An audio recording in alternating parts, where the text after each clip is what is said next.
Good evening.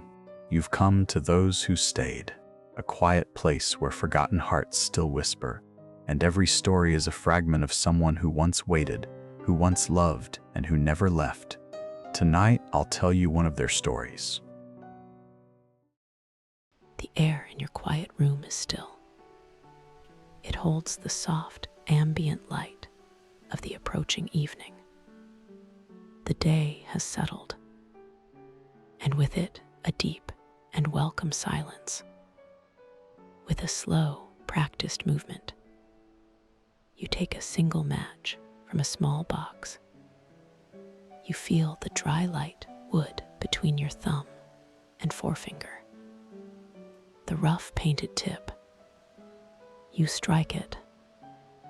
A sudden soft flare of light blossoms in the dimness. A tiny flame dancing at the end of the wooden stick. You bring this small offering of light to a piece of rough, honey-colored amber resin resting on a simple ceramic dish. The flame touches the edge. The resin hisses, almost imperceptibly. A quiet whisper of sound as it begins to warm. The scent does not arrive all at once. It uncurls slowly, a deliberate and ancient fragrance unfurling into the still air. It is the deep, rich essence of pine, a scent that is both earthy and ethereal, warm and somehow eternal. It is the smell of a forest floor, warmed by a sun that set long ago. As this tendril of scent drifts towards you, you feel the comforting weight of a heavy wool blanket on your lap. Your fingers trace the coarse, honest texture of the fibers. A grounding sensation, a tether to the here and now. You feel the warmth of your own body held by the blanket. You notice the gentle rise and fall of your own breath, slowing to match the quiet rhythm of the room. The light from the window has softened even more, painting the far wall in shades of lavender and gray. Let this memory unfold in its own time. The scent is a key, turning in a lock that has remained undisturbed for a lifetime. It transports you, not with a jolt, but on a gentle, inexorable tide. The memory doesn't begin at a start, but somewhere in the middle, already in motion. Michael remembered that exact scent, but sharper, more immediate, mingled inextricably with the fine dry dust of a long summer road. He saw the world through a haze of gold, a shimmering filter that softened the edges of everything. Motes of earth, stirred by the slow march of countless boots and hooves, danced in the thick, heavy sunbeams that pierced the dense canopy of the East Prussian forest. The light wasn't just light. It felt like a substance, a heavy liquid gold that painted the bark of the ancient pines in impossible hues. The memory was purely sensory. The quality of the light, the smell of heated resin rising from sun-baked needles, and the ubiquitous earthy scent of dust. He felt the warmth on his shoulders and the back of his neck, a deep and penetrating heat from the August sun. His hands, calloused and strong, rested on the coarse, leather harness of a pack horse, a gentle creature named Little Gray. You don't need to hold the memory sharply. Let it blur softly at the edges. It's not about remembering perfectly. It's about feeling the warmth of it. The leather of the harness was worn smooth in places from endless use, but still held its sturdy, unyielding character.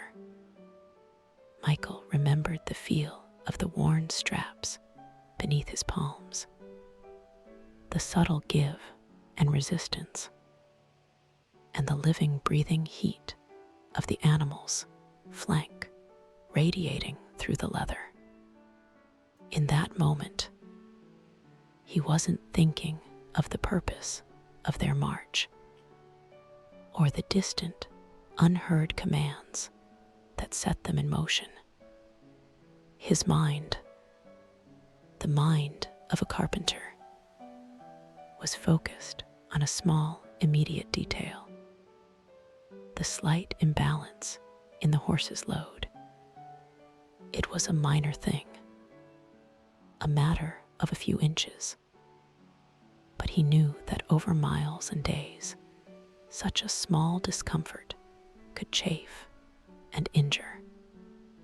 The memory zeroes in on this quiet act of care. His fingers moved with a practiced grace, loosening one buckle, shifting a heavy canvas roll, tightening another strap, seeking that perfect, silent equilibrium. It was a moment of profound, simple tenderness, a small pocket of order in a world slowly losing its way. The only sound was the rhythmic, hypnotic creaking of leather and the soft, insistent thud of hundreds of boots on the dirt path, a collective heartbeat moving through the cathedral of trees. Back in the quiet of your room, the soft hiss of the burning resin is a gentle counterpoint to the memory's rhythm. The scent has deepened now, becoming richer, more pervasive, wrapping around you like the wool blanket on your lap. The feeling from the memory, that quiet, focused act of care, settles within you. It is a feeling of profound peace, a sense that gentleness is an instinct that survives all circumstances, a quiet, enduring flame. The warmth from the glowing ember on the dish seems to radiate not just into the air, but into you, a quiet, profound comfort that settles deep into your bones. The memory of the golden dust and the gentle horse recedes, not vanishing, but settling back into the quiet chambers of your mind. The scent remains, a warm and present comfort, a silent promise of the journey just beginning. In your hands, you now hold a different kind of warmth, a heavy ceramic mug, solid and real, rests in the cup of your palms. Its substantial weight is grounding, an anchor in the gentle present. The warmth is not like the sharp heat of a flame, but a deep, pervasive heat that seeps slowly through the thick clay, chasing away any faint chill from the evening air. It travels into your palms, up your wrists, a comforting presence that feels both ancient and immediate. You notice the subtle texture of the mug's surface, a smooth glaze that gives way to a rough, unglazed rim where your lips will meet it. You lift it slowly, feeling the balance and the weight. Steam rises in a soft, almost invisible plume, carrying the delicate aroma of brewed leaves and a whisper of honey. You watch the steam curl and dissipate into the soft light of your room. The air around you is still, and your breath is slow and even. You feel the gentle rise of your chest as you inhale, and the slow, easy release as you exhale. You bring the mug to your lips, feeling the familiar comfort of the unglazed rim, and take a slow, deliberate sip of the hot, sweet tea. The warmth spreads, a liquid balm moving from your mouth down through your chest. A simple, profound comfort that settles deep within your bones. The taste is sweet and earthy, a familiar kindness on your tongue. You are allowed to simply receive this moment. The taste, that gentle sweetness, seems to open a door, not with a sound, but with a slow, silent turning. Michael remembered a different kind of warmth, a different kind of sweetness, born of scarcity and shared in near darkness. The memory forms not as a sharp image, but as a feeling, a gathering of sensations around a small group of men. They were huddled together in the fading dusk of the first encampment, their shoulders almost touching, creating a small circle of humanity against the vast, encroaching night. There was no fire, for a fire was a beacon, a signal in the darkness. There was only the immense, quiet light of the sky slowly bleeding away its color, from sapphire to slate, to a deep and final gray. The air was cool against his cheeks, carrying the damp, clean scent of unseen fields and distant forests, a stark contrast to the internal warmth they sought to create together. He remembered the feel of the precious hard brick of tea he'd carried all the way from home, a small, dark, dense block of compressed leaves that had journeyed as far as he had. It was a piece of his own world, solid and real in his pocket. You don't need to hold the memory sharply. Let it blur softly at the edges. It's not about remembering perfectly. It's about feeling the warmth of it.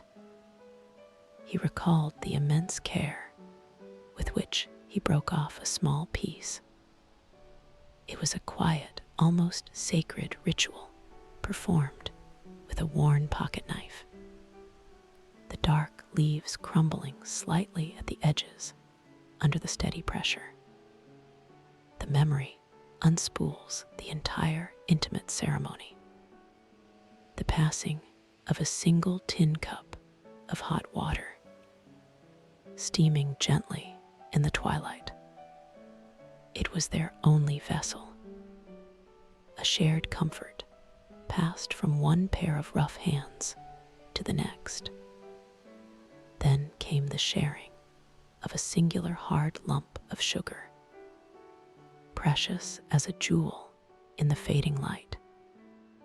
Each man in his turn would dip the sugar into his portion of the steaming tea for just a moment, allowing the hot liquid to soften its crystalline surface to borrow a fleeting sweetness before passing the damp lump on to the next man in the circle.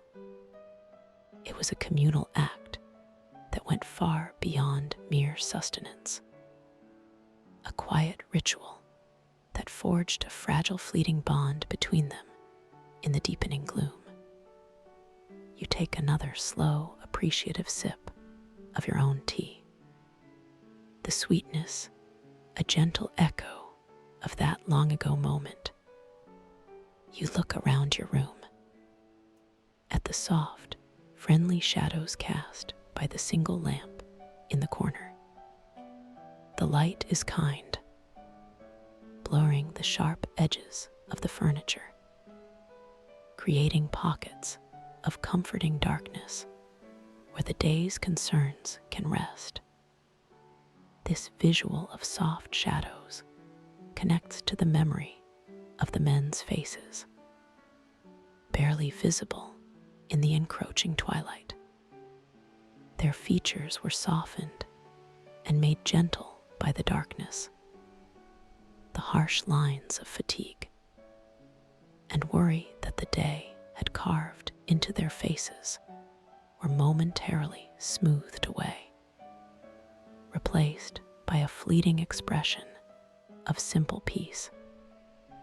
Their conversation was a low murmur, a quiet hum of voices like the sound of bees in a distant clover field. The words themselves are indistinct now, lost to time, but the feeling of them remains, clear and potent. They spoke of harvests, of family, of the mundane and beautiful things of home. The stubborn cow, the new roof on the barn, the sound of children's laughter. They spoke deliberately, almost defiantly, of a world that existed outside of this one, ignoring the vast looming thing that had brought them here, the war that waited just beyond their small temporary circle. The memory is rich with sound, the quiet, almost imperceptible clink of the tin cup as it was passed from hand to hand, the hushed voices, and the immense, profound silence of the night that surrounded them, holding their small circle of humanity in its vast, indifferent embrace. You place your warm mug carefully on the table beside you, the ceramic making a soft solid sound against the wood. The feeling of shared warmth from the memory does not vanish.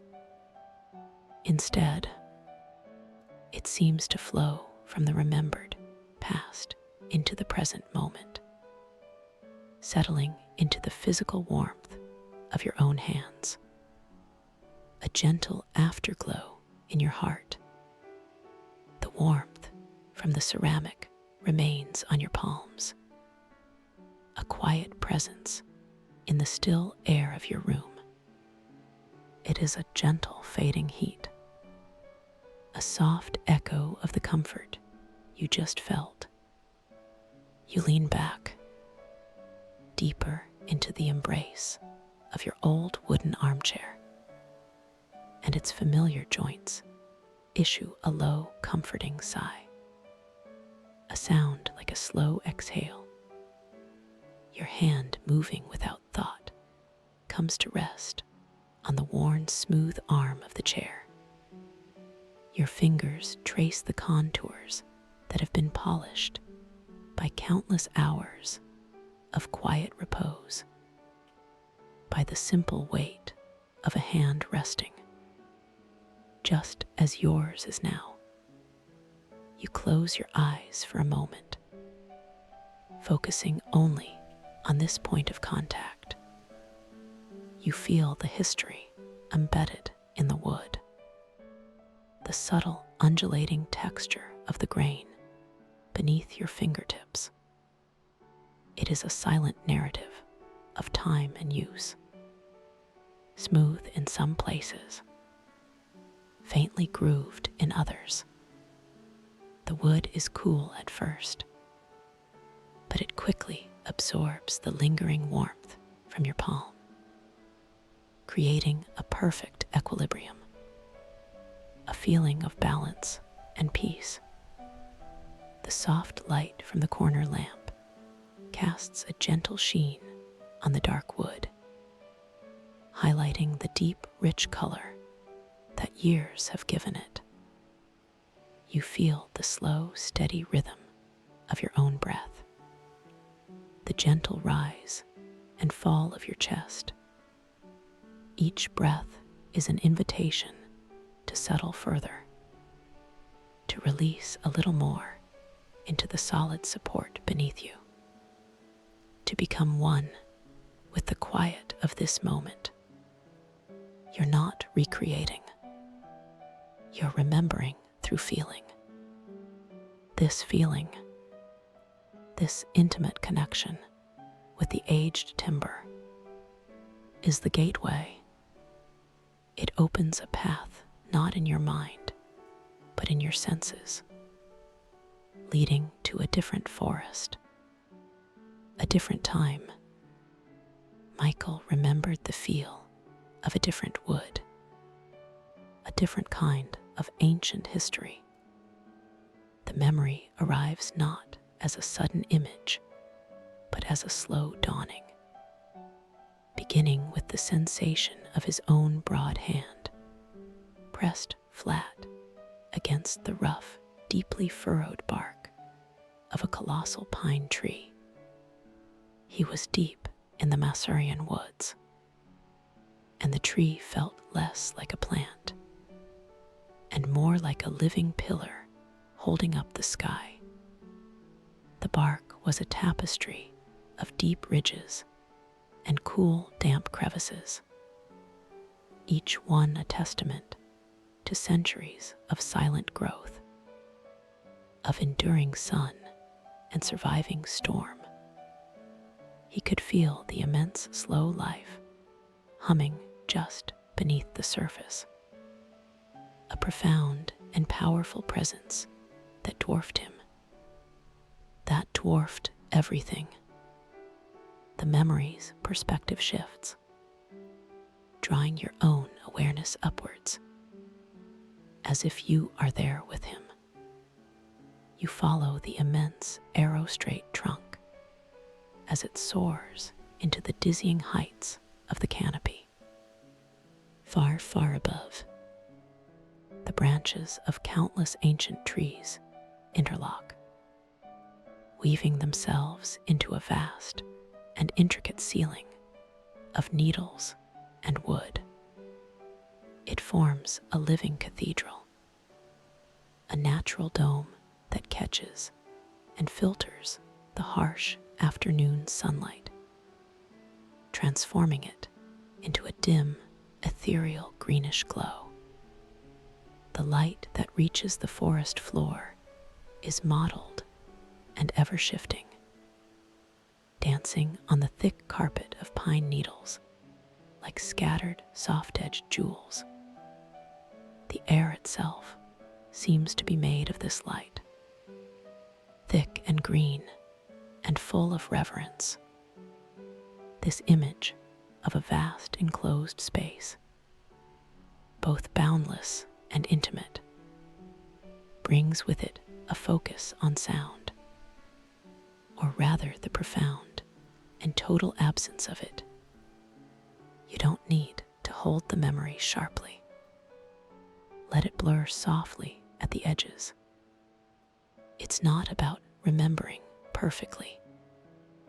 It's about feeling the warmth of it. In that great wooden cathedral, the forest imposed a silence so deep, so absolute, that it seemed to have its own weight. It was a presence, not an absence.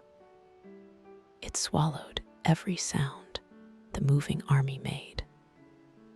The rhythmic, weary creak of the wagon wheels, the metallic jangle of horse harnesses, the relentless, muffled tramp of hundreds of boots on the soft earth.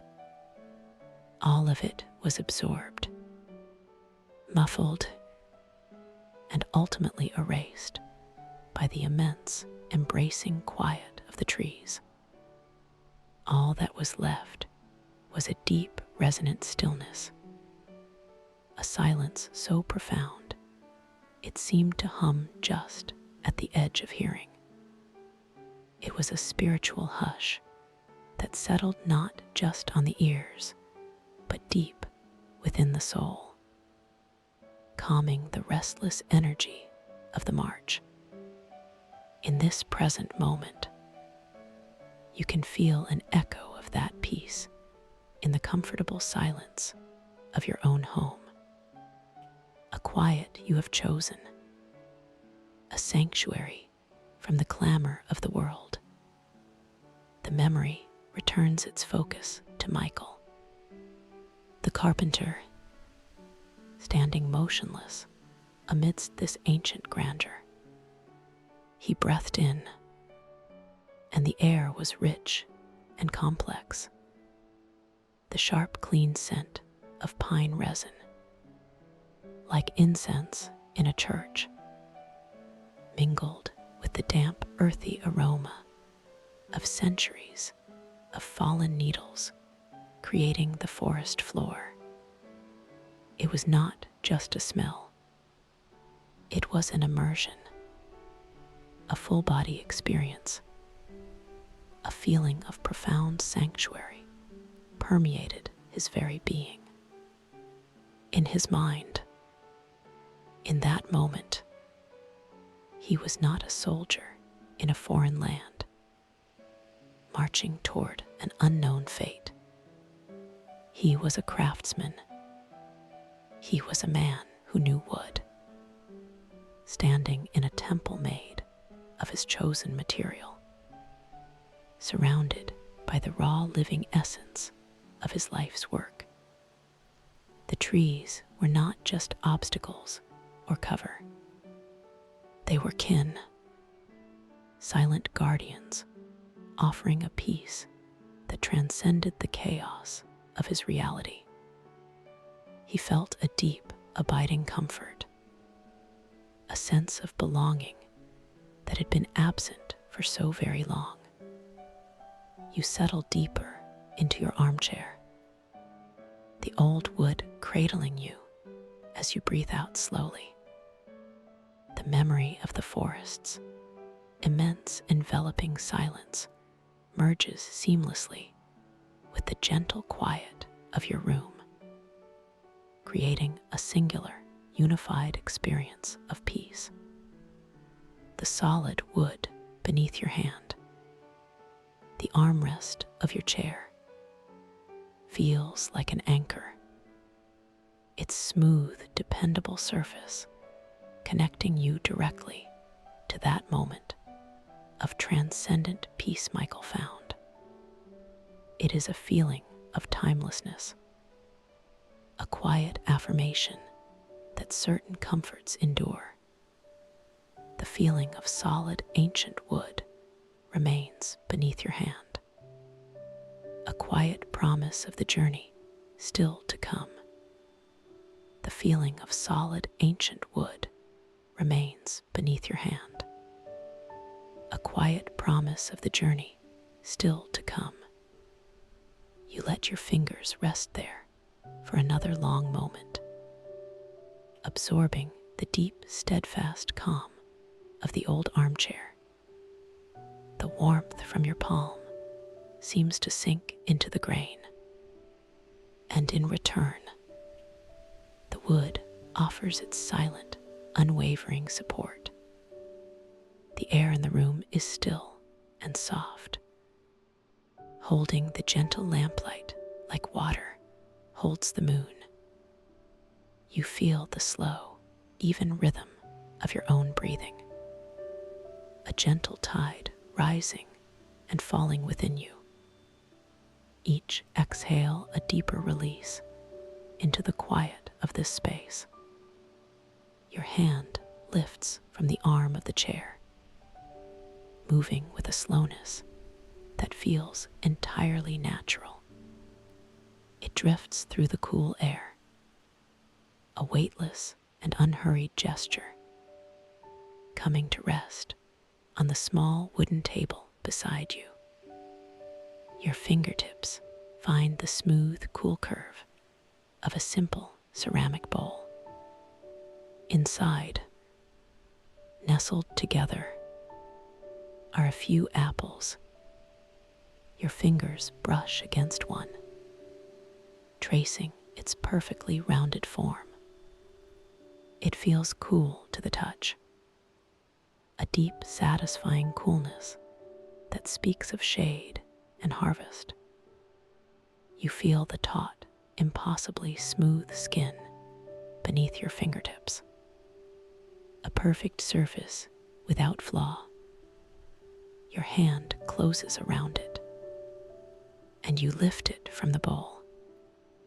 It has a surprising weight, a density that feels like a small contained promise of life and sweetness. You roll it gently in your palm, feeling its perfect balance, a miniature globe of deep polished crimson. The soft light from the lamp catches its curved surface, creating a single brilliant point of white light that seems to float on its dark red skin. Let this memory unfold in its own time. You bring the apple closer, and the faint, clean scent of it reaches you, a fragrance that is both sweet and sharp, the very essence of autumn. You raise it to your lips, and for a moment, you just hold it there, feeling the coolness of it against your skin. Then, you take a bite. The sound is a sharp, clean crack. It echoes for a moment in the profound quiet of the room. It is followed immediately by an explosive burst of taste and sensation, a flood of tart, bright, clean sweetness that awakens every part of your mouth. The juice is cool and vibrant, a shock of pure life that washes away any lingering dullness. And this sensory burst, so powerful and immediate, is the key. It unlocks a door, not with a jolt, but with a gentle, irresistible swing, opening onto another time and another apple. Michael remembered. The memory arrived not as a picture, but as that very same explosion of taste. He remembered the visceral shock of crisp tart juice flooding a mouth that had known nothing but dryness and dust for weeks. After days of hardtack that tasted of flour and salt, of salted meat that was more texture than flavor, this apple was an awakening. It was a glorious, overwhelming assault on senses that had been dulled by the monotony of the march. It was not just food.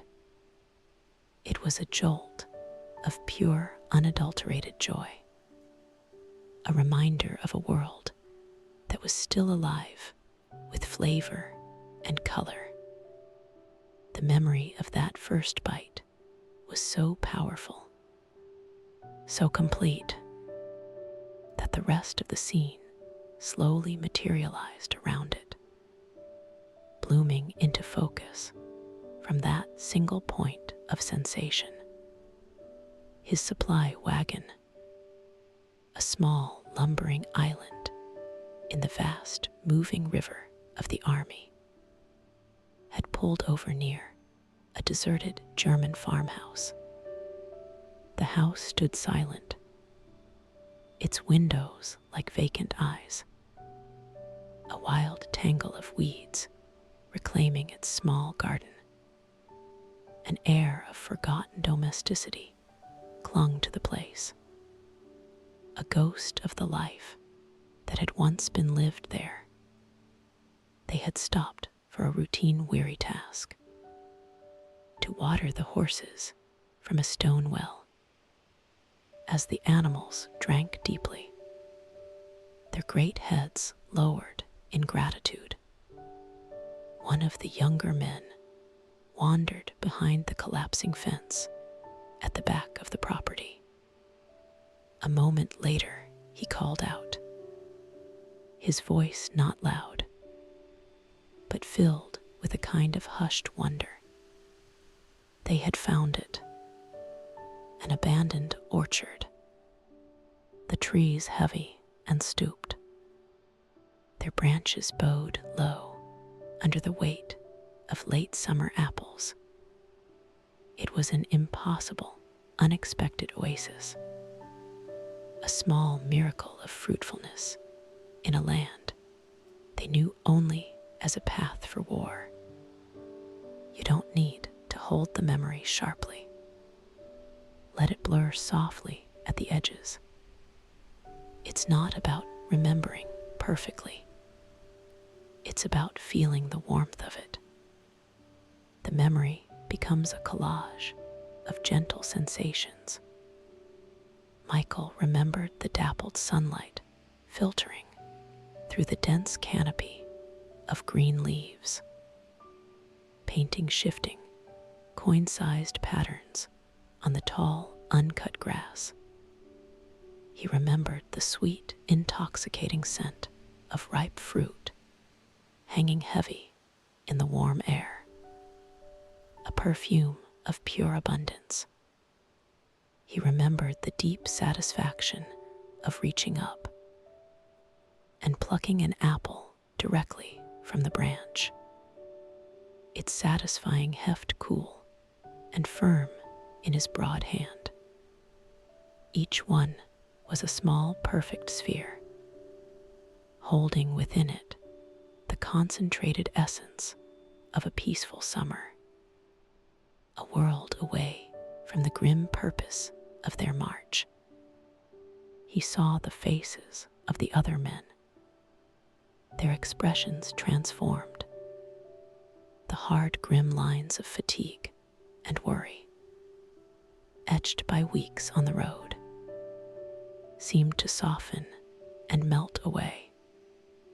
In their place came a look of simple, almost childish delight. They ate in a profound, shared silence.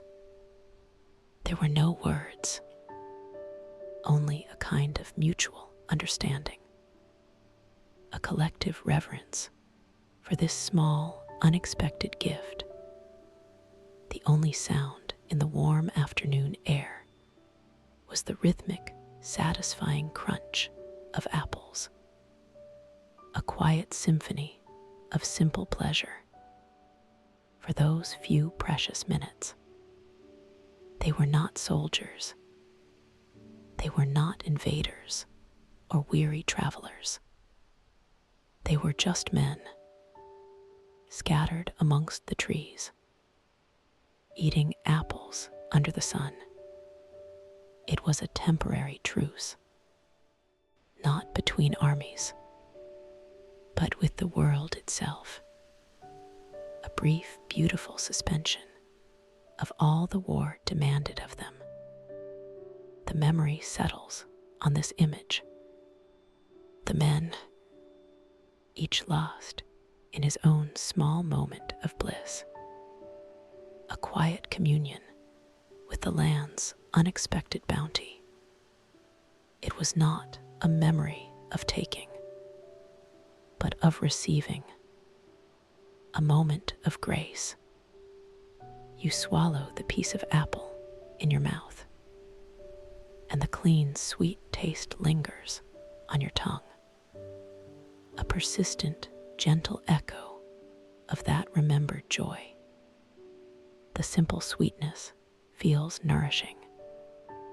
A direct connection to the profound comfort Michael and the others found in that sun-drenched orchard. The feeling is one of quiet gratitude, a warmth that spreads from your chest outwards, a physical sensation of peace that settles deep within you, as real and present as the weight of the apple still in your hand. You place the half-eaten apple gently back into the bowl, its crisp white interior now open to the soft air of the room. The lingering taste in your mouth is a sweet reminder of that shared silent joy, a quiet current that flows from that memory into this present moment, connecting two worlds with a single simple taste. The lingering taste of the apple remains on your tongue, a sweet and gentle echo. Slowly, you rise from the comfort of the armchair, the movement unhurried and fluid. You cross the small, quiet space of the room, your bare feet silent on the wooden floor. The soft lamplight pools on the surface of an old writing desk, its dark wood polished to a deep liquid sheen by years of patient use. You settle into the chair before it, feeling its solid, familiar support. The air here feels different, cooler, holding a sense of stillness and contemplation. Your hands come to rest on the desk's surface, your palms feeling the smooth, cool wood. Your gaze drifts over the objects arranged there. A small pot of dark ink, a leather-bound journal, and lying beside a single sheet of cream-colored paper, a heavy fountain pen. Your fingers reach for it, the gesture slow and deliberate. Its cool metallic weight settles reassuringly into your palm, a familiar heft that feels both grounding and full of potential. You roll it gently between your fingers, feeling the perfect, seamless smoothness of its barrel. Your eyes rest on the blank page, a soft, inviting rectangle in the warm lamplight, a silent space of possibility. Let the scene come to you slowly, without effort, and as you hold the pen, this simple tool of language and connection, a memory is prompted, arriving not with a sound, but with a feeling of immense open space. It begins under a vast, stardusted sky. Michael remembered a sky so dense with stars, it looked like spilled salt on black velvet, an infinite expanse of glittering dust that offered the only light in a world of profound darkness. He remembered the feeling of a small, stubby pencil in his large, calloused fingers, an unfamiliar, almost awkward tool for a carpenter, a man accustomed to the substantial weight of hammers and saws. This pencil felt fragile, a delicate instrument for a delicate task. He was sitting on the damp, cool earth beside a young soldier named Peter. whose face was just a pale, indistinct oval in the deep night. Peter, barely more than a boy, could not read or write, and the longing in his eyes was a tangible thing, a silent plea that filled the space between them. You don't need to hold the memory sharply. Let it blur softly at the edges. It's not about remembering perfectly. It's about feeling the warmth of it. The memory is intimate and slow, focusing on that small sacred space the two men occupied, illuminated only by the distant ancient glow of the stars. In the quiet of your room, you uncap the pen. The soft, precise click echoes for a moment, a tiny sound of preparation, of intent. The memory returns, not with a picture, but with sound. Peter's hesitant, rough voice, stumbling over his own emotions, trying to find the right words, the perfect sentiment to send across 1,000 miles to his mother. His words were simple, direct, born of a heart that knew love, but not the letters to express it. Tell her, he would whisper, the sound barely disturbing the air. Tell her I am well. Tell her not to worry. And then Michael's own voice, a low, steady counterpoint in the darkness, would gently shape the boy's raw, unpolished feelings into coherent, loving sentences. He remembered the quiet challenge of it, of taking the boy's simple, profound love and carefully building a shelter for it with words on the page. He could feel the immense weight of the responsibility settling on his broad shoulders. Each stroke of the pencil on the rough paper was a bridge, a fragile thread spun across an abyss of distance and uncertainty. Your gaze returns to the blank page before you, a serene space of infinite possibility. But the memory's focus shifts from the act of writing to the vast presence that held it. The great profound silence of the East Prussian night. It was a character in itself, a living entity that embraced the small sacred act taking place within its vast, indifferent arms. It was a silence broken only by the soft scratch of graphite on paper, the faint rustle of the page, and the hushed exchange of two voices, one searching, one guiding. Michael realized he wasn't just writing a letter. He was a conduit. He was holding a connection open between a mother and her son, carefully weaving a thread of love that had to be strong enough to cross a continent, a lifeline in a world that was busy severing ties.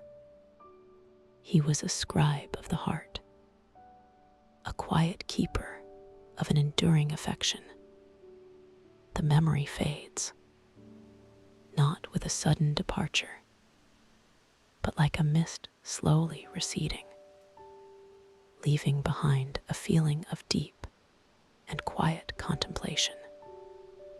It leaves an appreciation for the enduring power of words, both spoken and written, and for the unspoken language of love that flows beneath them. a silent river connecting us all. You feel this connection now, a gentle warmth that seems to emanate from the pen still resting in your hand, a warmth that spreads up your arm and settles in your chest. It is the echo of that shared starlight, of that simple, profound act of care. You gently place the pen down on the desk, its polished barrel gleaming softly in the lamplight beside the untouched page. You don't write anything. The moment of potential remains, unfulfilled but not empty. The warmth remains, a silent promise of the story still held within the quiet of the room. The warmth from the memory of that shared starlight remains, a gentle presence in the quiet of the room. It is the echo of a simple, profound act of care, a feeling that settles deep within you as you rise from the desk. The pen rests beside the untouched page, a silent promise held in the soft lamplight. Your movement is unhurried, a slow and fluid drift across the wooden floor, your bare feet making no sound. You are drawn not by a thought, but by a subtle shift in the light, a gentle pull towards the large window that looks out onto the sleeping world. The air grows cooler as you approach the glass, a soft and welcome change against your skin. You come to a rest before the window pane, a great dark square that reflects the room's gentle light back at you. Slowly, you lean forward, letting your forehead come to rest against the smooth, cool surface. The chill is immediate, but not unpleasant. It is a clean, clear sensation that seems to quiet the mind. It spreads from that single point of contact, a coolness that feels grounding, real. You close your eyes for a moment, just feeling the glass against your skin and the solid floor beneath your feet. Your breath, slow and even, appears as a soft white bloom on the pane, a fleeting cloud that expands and then vanishes with the rhythm of your breathing. Outside, the world is hushed, muted by a thick morning fog that has softened all the edges, blurring the familiar lines of the trees in your garden into gentle gray shapes. The world has become a watercolor painting, its details washed into a beautiful, quiet whole. Let this memory unfold in its own time. The feeling of the cool glass against your skin is the key, the entry point into the past. It begins with a similar coolness, a pervasive chill that spoke of the deep, silent hours just before the dawn. Michael remembered the cold, unforgiving bite of the metal handle of a water bucket in his hand. The frigid touch seemed to seep directly into his bones as he walked the short distance from the sleeping camp towards the lake. A thick, ethereal mist had risen from the water, turning the entire world into a soft white void. It was as if the very air had become a substance, a gentle weight that muffled sound and erased the horizon. The world had been painted over in shades of gray and white, stripped of all its familiar color and definition, leaving only form and shadow. The memory is built on this gentle deprivation, this deliberate softening of the senses. Sight was limited, reduced to vague, indistinct shapes that swam at the edge of his vision.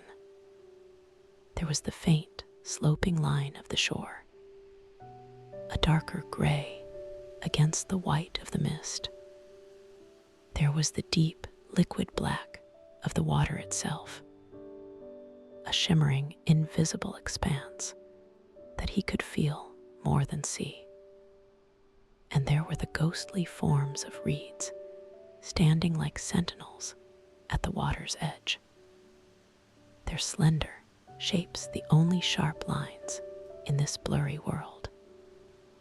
In this visual quiet, every sound was amplified, becoming exquisitely clear and distinct. There was the gentle, rhythmic lapping of water against the bank, a soft, hypnotic cadence that was the world's own slow breathing. There was the deliberate crunch of his own heavy boots on the damp, packed earth, each step a solitary punctuation mark in the immense silence. And there was the intermittent drip of condensation from the unseen branches of the pines above, a delicate, almost musical patter that measured the slow passage of time. You don't need to hold the memory sharply. Let it blur softly at the edges. It's not about remembering perfectly. It's about feeling the warmth of it. As Michael knelt by the water's edge to fill the heavy buckets, the cold shocking his already numb fingers, he saw it. It was a shape, subtle at first, a slight thickening of the mist on the opposite bank. It moved with an impossible grace, slowly, silently resolving out of the thick white veil. It was a deer, its slender neck bowed, its head lowered to drink from the still dark water. The memory freezes on this image, a perfect tableau of profound and unexpected peace. For a long, suspended moment, time itself seemed to stand utterly still. The world stopped. In that space, there were no armies, no nations, no borders, no war. There was no purpose but the simple shared act of being alive.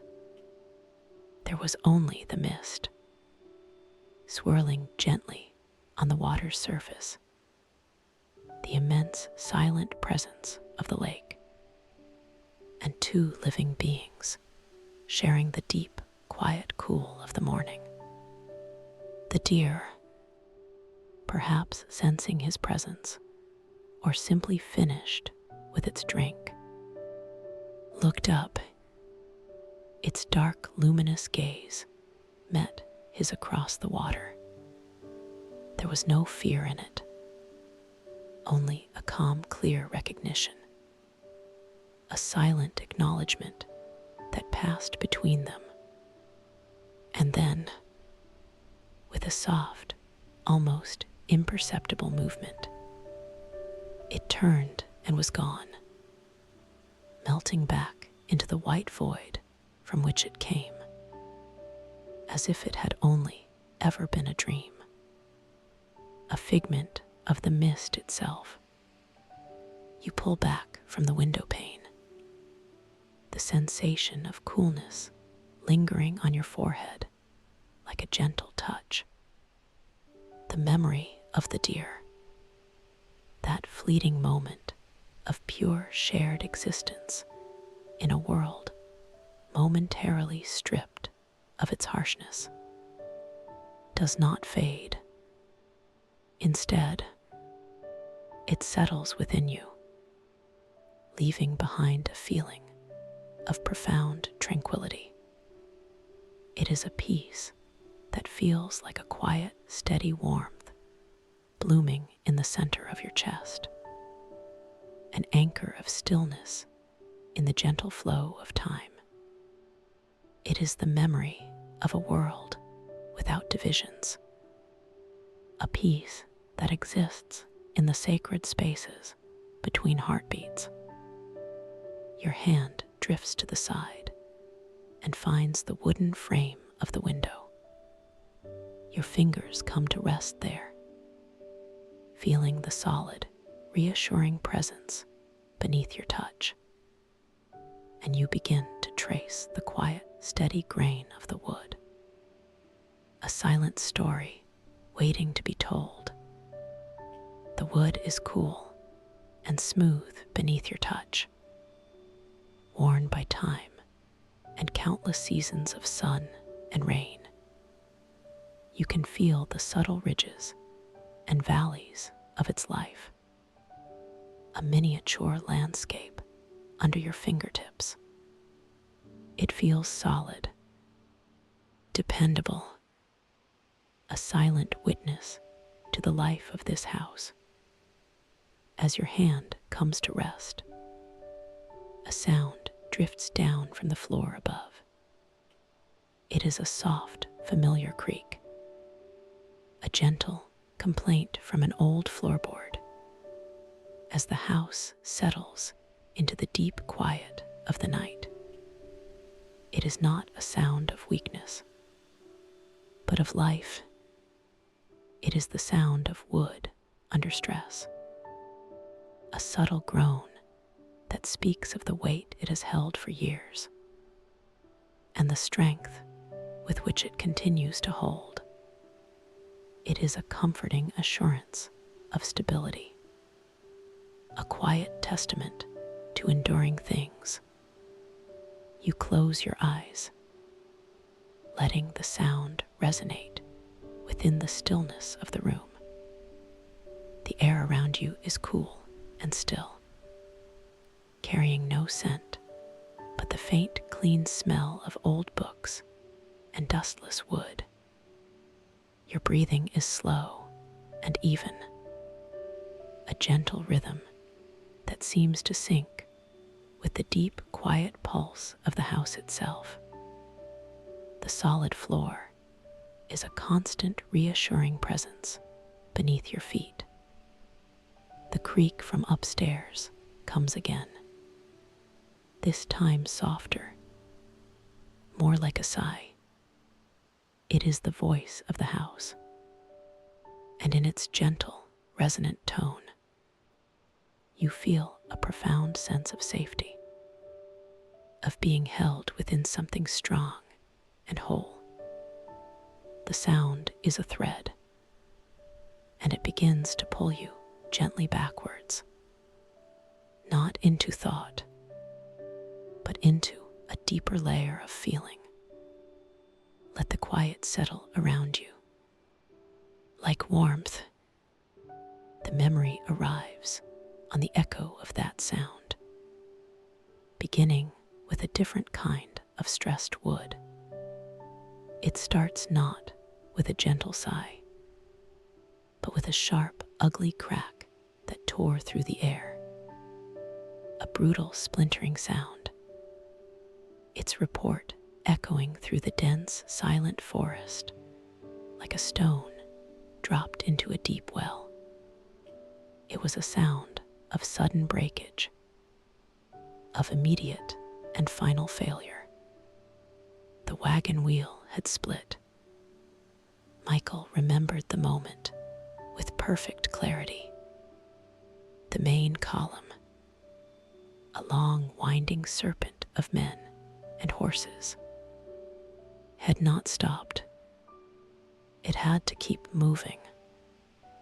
Its rhythmic thudding and the creak of 100 other axles simply faded into the distance, leaving his small section stranded, swallowed by the sudden ringing silence that rushed in to fill the void.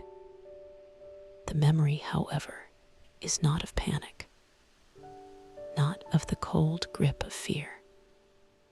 It is of a profound and immediate shift in atmosphere, the relentless urgency of the march, the constant grinding pressure to keep moving forward, was instantly gone. It was replaced by the patient, embracing quiet of the ancient forest, a silence so deep and elemental it felt as if it had been waiting there for 1,000 years.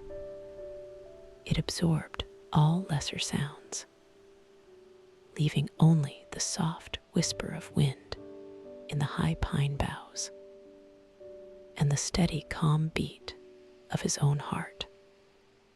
He knelt beside the broken wheel, his large hands running over the jagged, splintered wood.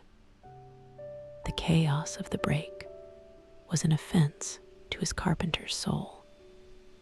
But here, in this unexpected stillness, his hands remembered their true purpose. They were not made for holding reins or lifting crates. They were made for shaping, for joining, for mending. He moved to the heavy tool chest bolted to the side of the wagon, the familiar scent of oil and metal a comfort. He lifted the lid, and his hands found their old friends in the dim light. The satisfying balanced weight of the saw, the heft of the mallet, the smooth, worn handle of the plane. He chose a length of seasoned oak from his small supply of spare timber, its surface dense and promising. You don't need to hold the memory sharply. Let it blur softly at the edges. It's not about remembering perfectly. It's about feeling the warmth of it. The work began. It was a ritual, a slow and sacred act performed in the green cathedral of the woods. First came the rasp of the saw, a steady rhythmic song that cut through the silence, not as a violation, but as a new kind of harmony. With each pass, the sharp, clean perfume of fresh wood shavings filled the air, a scent of creation that pushed back the damp smell of decay. Michael's focus narrowed until the entire world was reduced to the piece of wood in his hands. He watched the grain, a complex living pattern of light and dark, as he carefully shaped a new spoke. His eyes, so often scanning the horizon for danger, were now discerning the subtle needs of the wood. His hands, calloused and strong, moved with a surprising delicacy and precision.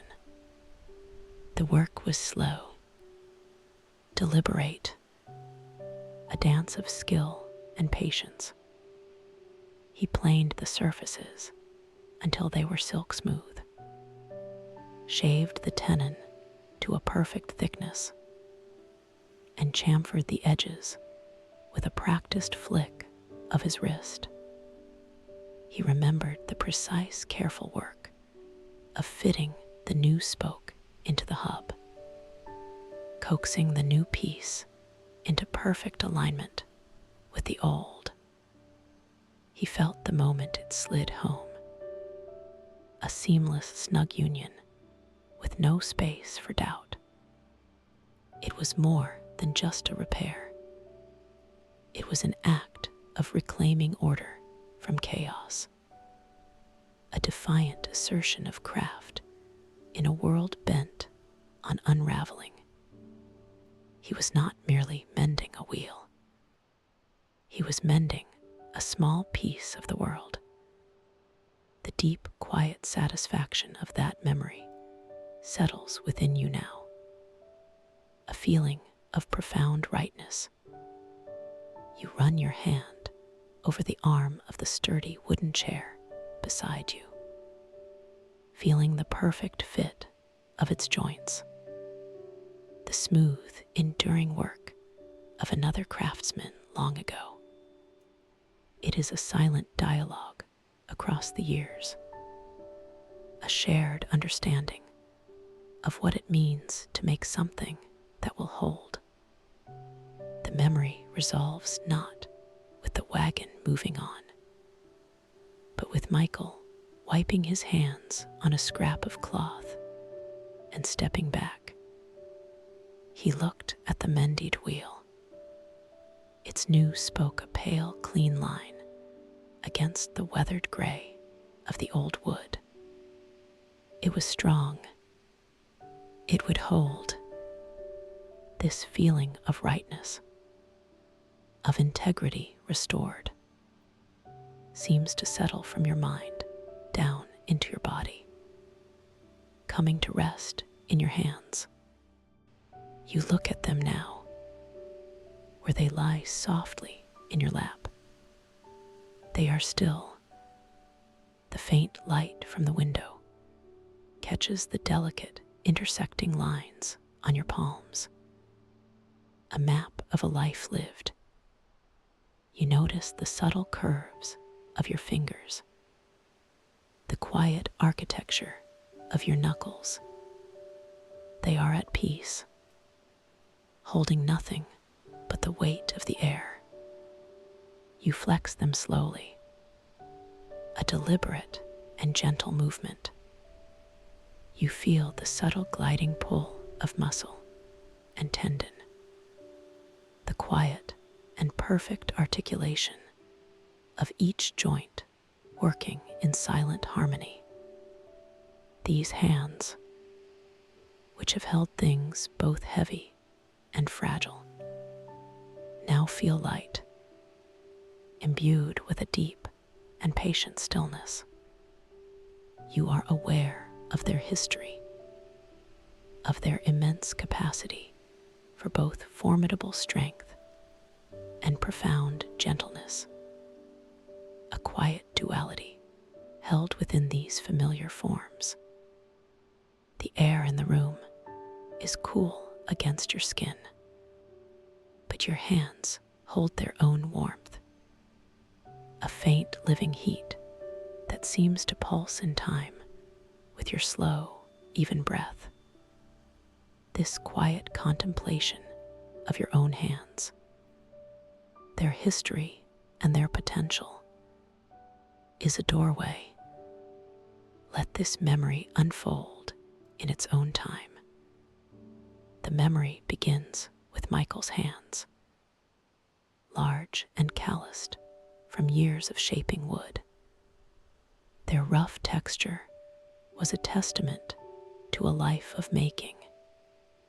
He remembered how they felt after the work on the wheel was done, wiped clean, but still humming with the ghost of effort, still holding the deep satisfaction of a thing made whole again. He had stepped back from the mended wagon, and in the profound quiet of the forest, his attention had shifted. It was then that he had noticed the pack horse, Little Gray, the steadiest and most patient of all the animals. The horse was favoring its front leg, a subtle shift in weight, almost imperceptible to to a less practiced eye, a slight reluctance to bear its full burden that spoke of a deep and silent ache. Michael moved towards the animal, not with a soldier's purpose, but with a carpenter's quiet observation. The forest held its breath around them, the only sound the soft whisper of wind in the high pines, and the occasional stamp of a hoof on the bed of fallen needles. He reached the horse and simply stood beside it for a moment, letting his presence be known. Then he began to speak. His voice was a low, soft murmur, a soothing cadence that held no specific words the horse could understand, but a tone of pure, undiluted comfort. It was the same voice he used to soothe a splintered piece of wood, a gentle vibration that promised care, not harm. He placed a hand on the horse's powerful shoulder, feeling the coarse, warm coat beneath his palm, and slowly, gently, ran it down the length of the animal's leg. The horse, in turn, responded. It let out a soft, low nicker, a sound that was less a noise and more a release of tension. It shifted its weight, not away from him, but into his touch, a silent and profound gesture of trust. You don't need to hold the memory sharply. Let it blur softly at the edges. It's not about remembering perfectly. It's about feeling the warmth of it. The memory deepens into a silent conversation, a language spoken entirely through touch. Michael knelt in the soft earth, his focus narrowing until the world consisted only of his hands and the living warmth of the horse. He could feel the immense heat of its body radiating through his skin, a powerful current of life. Beneath the hide, he could feel the hard, dense muscle, a testament to the animal's patient strength. His fingers, so accustomed to the grain of wood, now learned the contours of sinew and bone. He began to massage the horse's leg, his strong, practiced hands working slowly, carefully, seeking the source of the strain. He worked with an intuitive grace, his thumbs pressing in firm, gentle circles, his palms smoothing over the tense muscles, coaxing them to release their hold. It was an act of profound empathy. In that moment, he was not a soldier in a foreign land. He was a carpenter, a healer, a caretaker. This role felt more true to him, more deeply aligned with his very being than any uniform could. To mend, to soothe, to care for, this was his nature. The memory is not about a miraculous cure, not about the eventual outcome. It is entirely about the act of caring itself. It is a quiet, sustained scene of gentleness, a small island of compassion in a landscape that demanded hardness. It was a silent, defiant act of humanity, a quiet insistence that even here, there was a place for a gentle hand. That feeling of profound warmth from the memory seems to flow back into you now, settling in your own hands as they rest in your lap. They feel heavier, perhaps, but it is a comfortable weight, a grounding presence, a quiet affirmation of the enduring power of a gentle touch to soothe and to heal, to connect and to understand. It is a language known by all living things, a universal truth that needs no words. This feeling of deep and patient care settles in your chest, a soft weight that is both comforting and grounding. Your attention drifts, carried on the slow tide of your breath, and comes to rest on an old book that lies nearby. It is a heavy volume, bound in dark worn cloth, its presence in the room as quiet and unassuming as a sleeping cat. You reach for it without conscious thought, your movements slow and deliberate. The texture of the cover is a landscape in itself, a fine-grained weave softened by the passage of time. Your fingertips trace the faint impressions left by other hands in other rooms. Long ago, the book feels solid and real, its weight a comforting anchor in your lap. You open it carefully, hearing the faint, dry whisper of the spine and the gentle sigh of the pages parting. The paper within is thick and creamy, yellowed to the color of old ivory at the edges. It releases a scent that is uniquely its own, a soft, dry fragrance of dust, time, and quiet knowledge. In the front, tucked into a sleeve, is a folded map, its creases deep and permanent. You unfold it with care, smoothing the delicate paper. It depicts a land of forests and rivers, a world flattened and rendered in fine spidery lines of black and blue ink. Your eyes drift over the elegant script naming towns and forests, places that exist now only as echoes in history. The intricate web of lines, the careful calligraphy, the sheer stillness of this paper world, all conspire to draw you deeper into the quiet. Let this memory unfold in its own time. The memory begins not with the sight of a map, but with the feel of it. Michael remembered the paper, impossibly thin and fragile in his large work-roughened hands.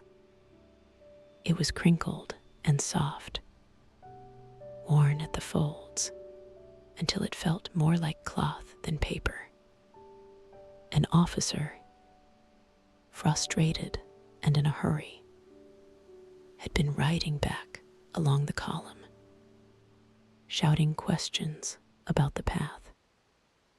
In his haste, the map had slipped from his saddlebag, fluttering to the dusty ground like a wounded bird.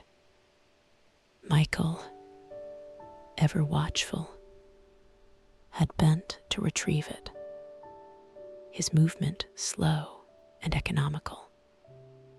He had called out, but the officer was already gone, his horse's hoofbeats swallowed by the dense woods. And so Michael was left holding it, this intricate diagram of a world he did not know.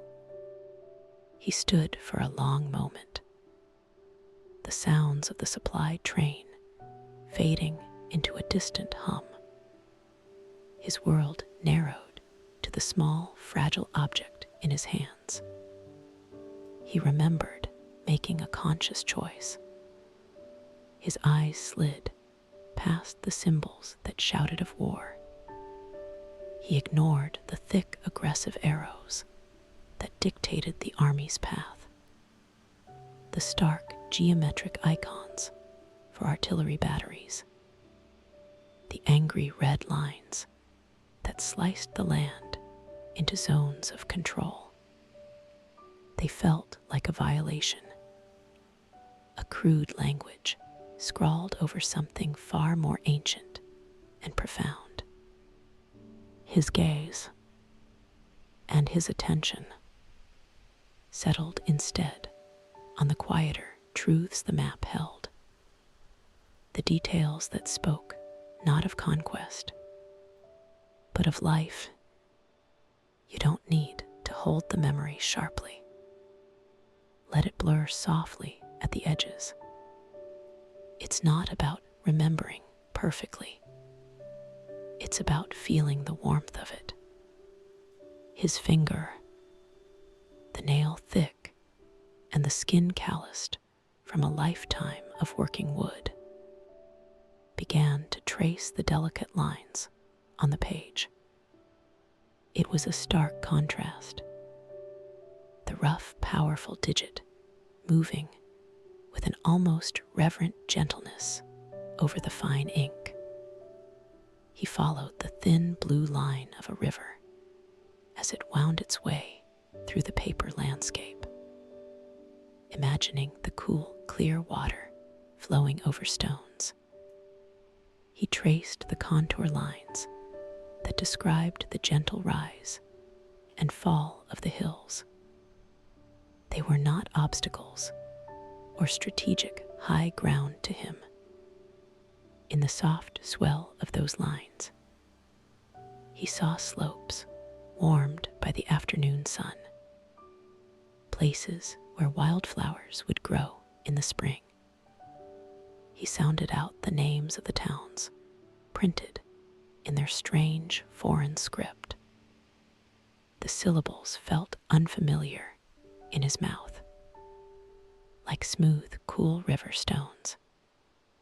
But they were not just labels on a map.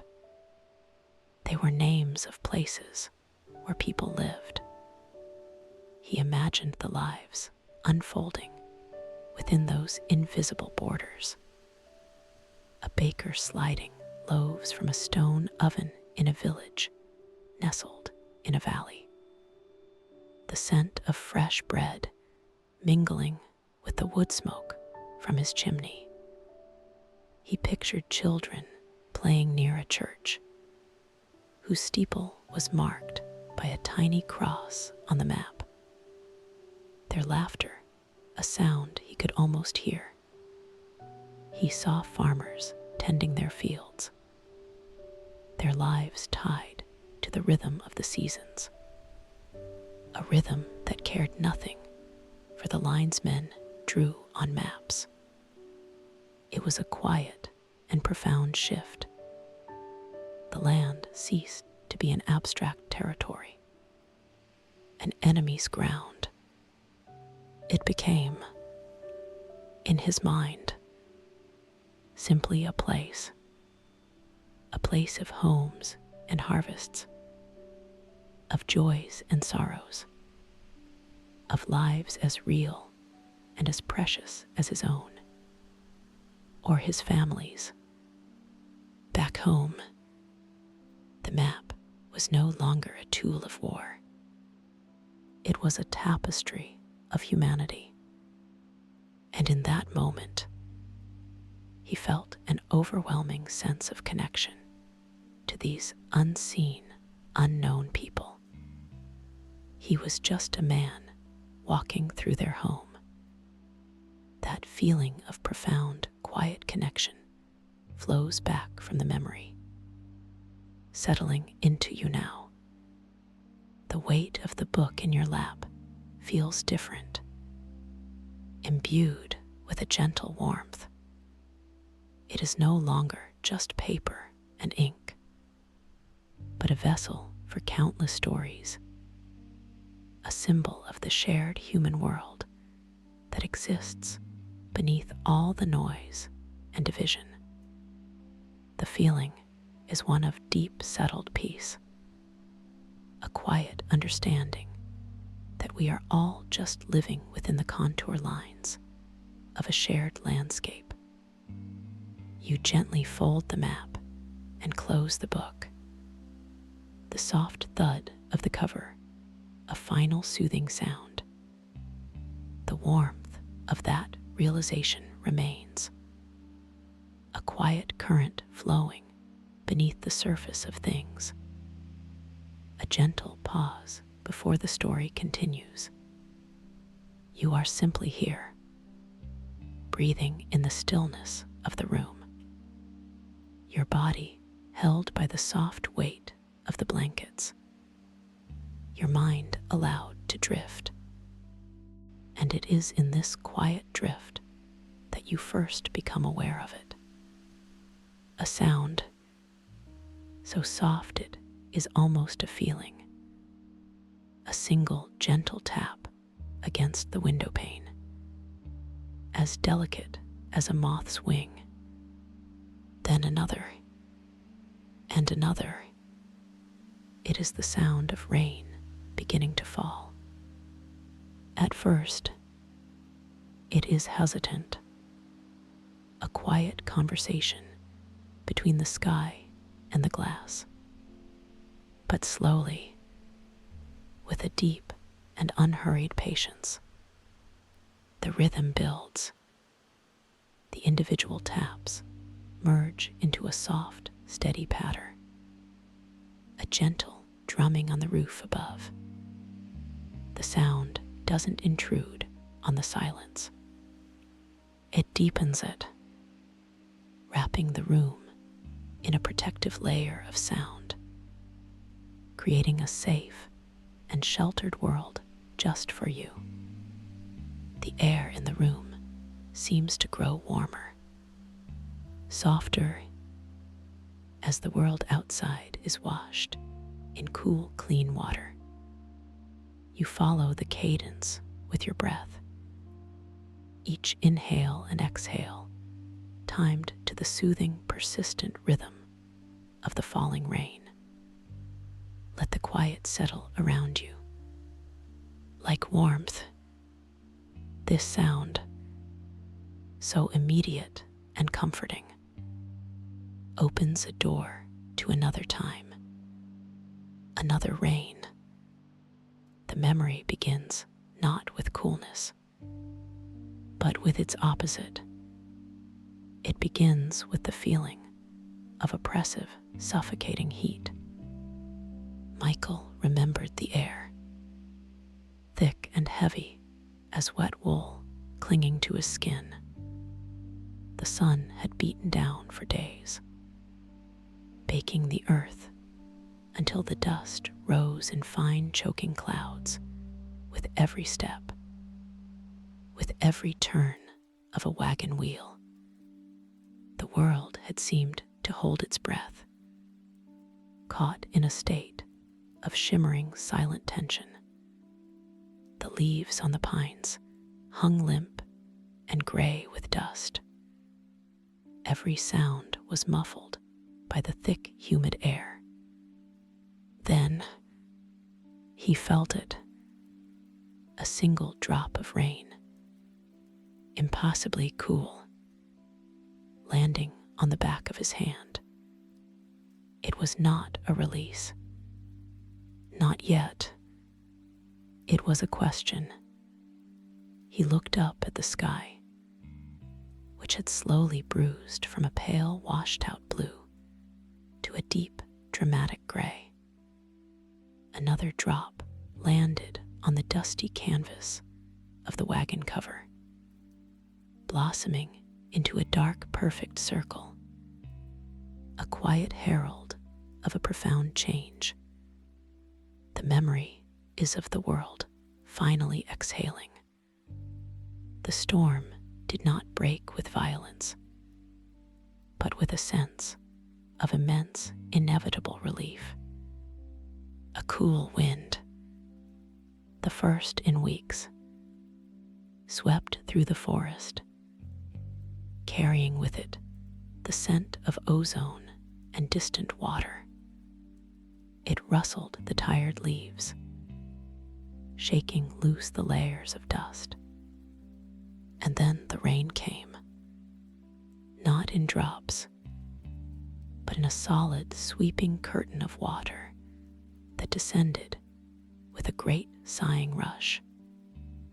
There were indistinct calls as men moved for shelter, a scramble not of panic, but of instinct, as they ducked under the heavy supply wagons, finding refuge from the sudden deluge. Michael found himself huddled with two others beneath the solid axle and thick floorboards of his own wagon. The world beyond their small shelter dissolving into a blur of gray and moving water. You don't need to hold the memory sharply. Let it blur softly at the edges. It's not about remembering perfectly. It's about feeling the warmth of it from within this temporary haven. The storm became a world of pure sensation. The sound was the most powerful thing, a deep, resonant drumming on the taut canvas above them. It was a constant, hypnotic rhythm that filled all the space, blotting out all other sounds, all other thoughts. It was a sound so complete that it created its own kind of silence, a vibrating sanctuary that isolated them from everything but the present moment. And then came the smell. As the first sheets of rain struck the parched, heated earth, an incredible fragrance rose from the ground. Petrichor. It was the rich, clean scent of dust and minerals being released, of dormant life awakening. Michael breathed it in deeply, a primal, intoxicating scent that felt like it was cleansing him from the inside out, washing away the fatigue and the grime of the long march. He watched as the water began to run in rivulets through the dust, carving new temporary paths, creating miniature rivers and deltas where moments before there had been only dry, cracked earth. He saw the world being washed clean. The weeks of accumulated grime disappeared from the wagon wheels. The leaves of the pines regained their deep, vibrant green, and the very air itself seemed to be scrubbed new and raw and pure. It felt like a baptism, a slow and sacred washing away of all that was heavy and weary. That feeling of profound cleansing relief flows back from the memory, merging with the comfort of this present moment. The steady, gentle drumming of the rain outside your window is a soothing lullaby, a promise of safety and shelter.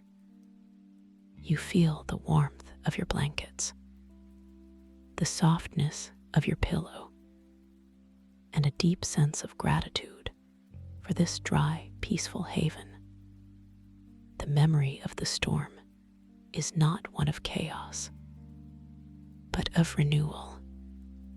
It is a reminder of the world's immense capacity to wash itself clean, to begin again.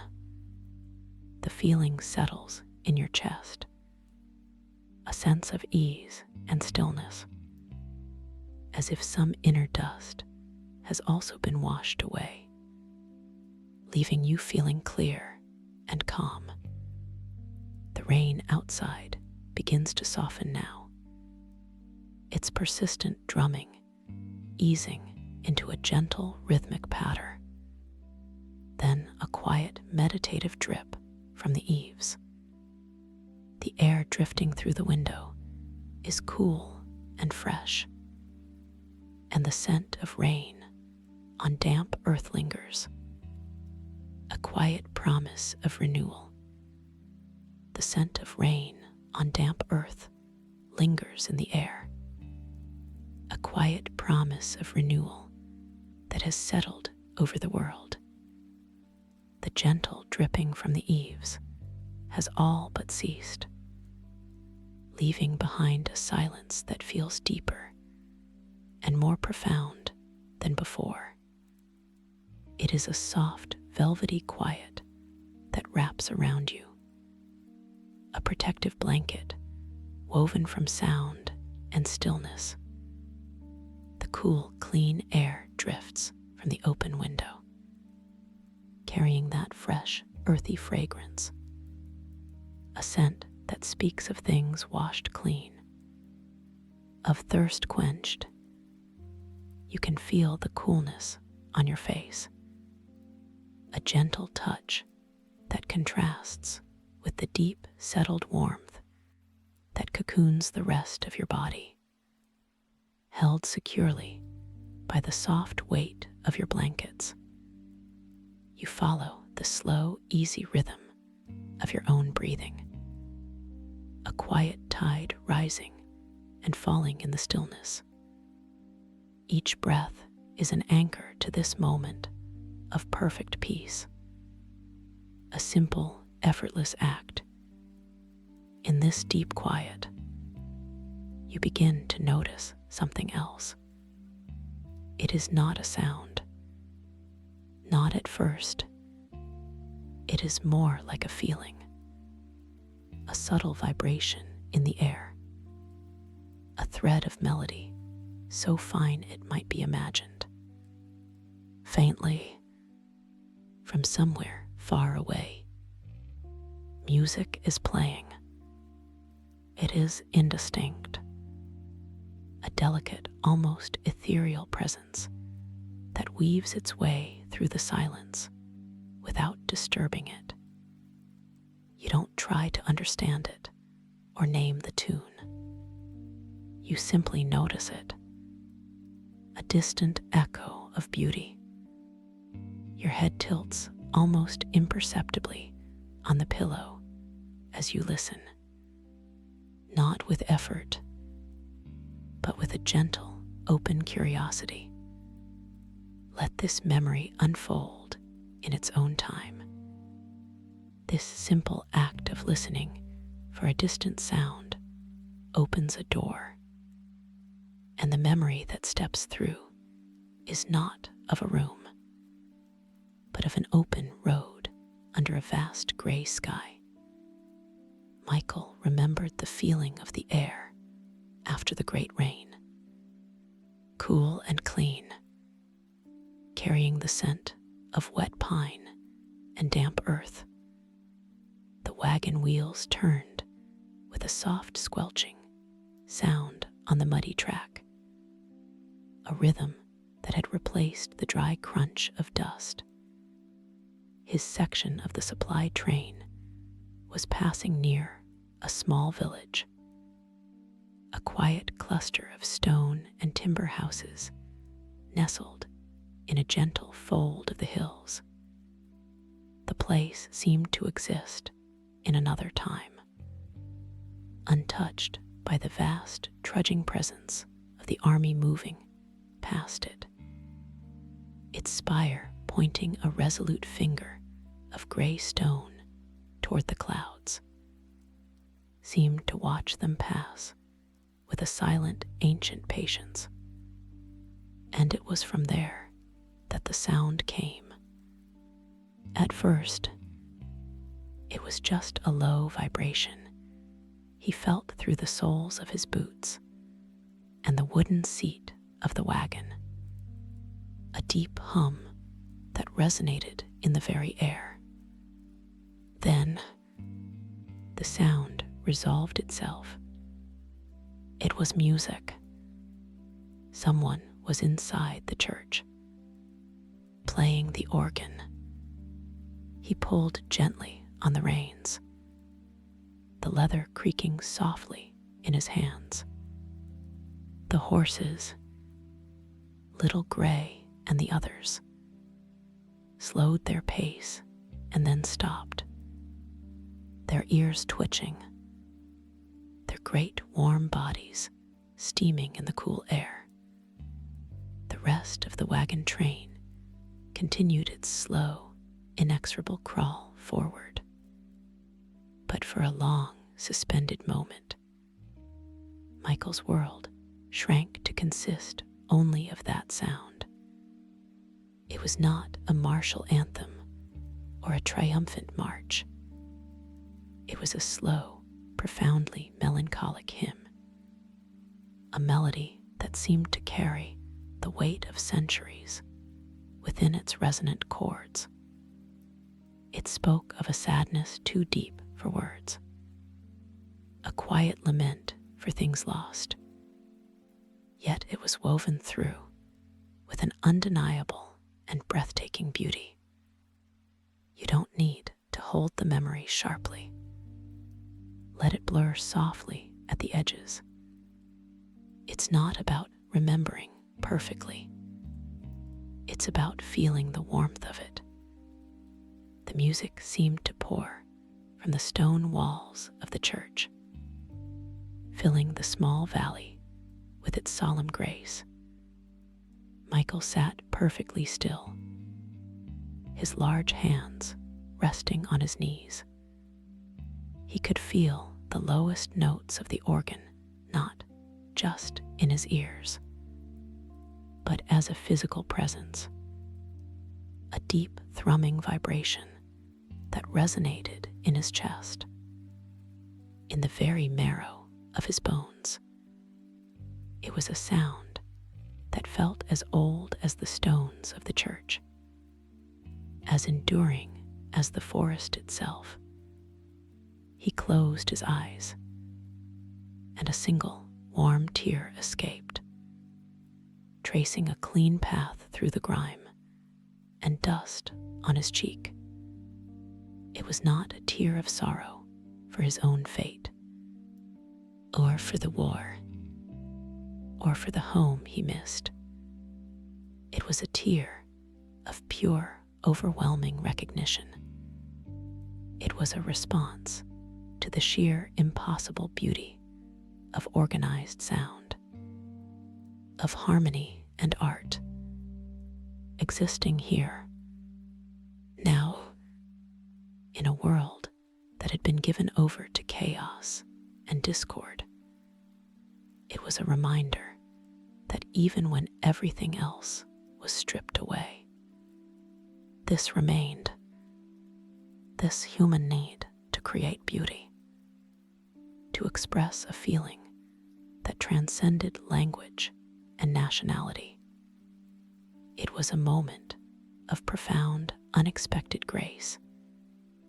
That feeling of poignant beauty flows back from the memory, a gentle current that merges with the peace of this present moment. The faint music you heard has faded now, leaving only the deep, comfortable silence of your room. But the echo of that feeling remains. You feel the slow, steady beat of your own heart, a quiet rhythm in your chest, a gentle anchor to this feeling of profound stillness. The warmth under your blankets feels like a safe harbor, a place of absolute comfort and security. The memory of the organ music is not a sad one. It is a quiet affirmation, a reminder of the small, resilient moments of grace that can be found in the most unlikely of places. The feeling of that unexpected gift, of beauty found, settles around you now. It is a quiet sense of awe that asks nothing of you. A gentle pause before the story continues. The quiet sense of awe from that distant music has settled now, not fading away, but transforming into something else entirely. It has become a part of the deep, comfortable silence that fills your room, a silence that feels vast and gentle. It is the quiet of a house at rest, where the only sounds are the soft, rhythmic ones of peace itself.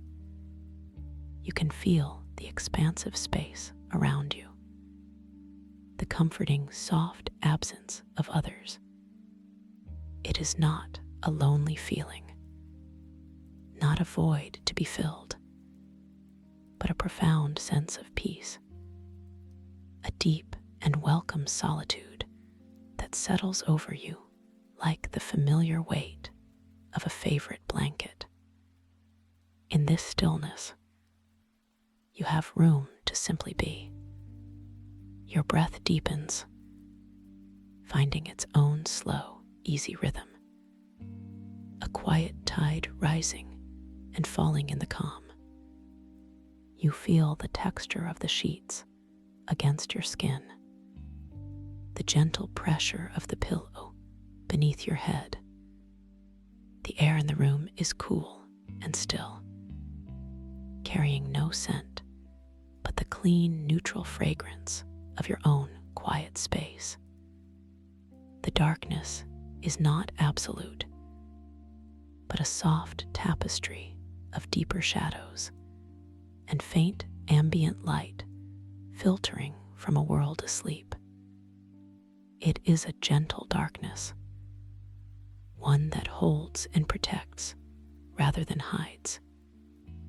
You can feel the solid presence of the bed beneath you, the steady support holding you effortlessly. There is nothing to do, nowhere to go. There is only this moment, this breath, this deep and abiding quiet. It is a solitude that feels like a gift, a space cleared just for you.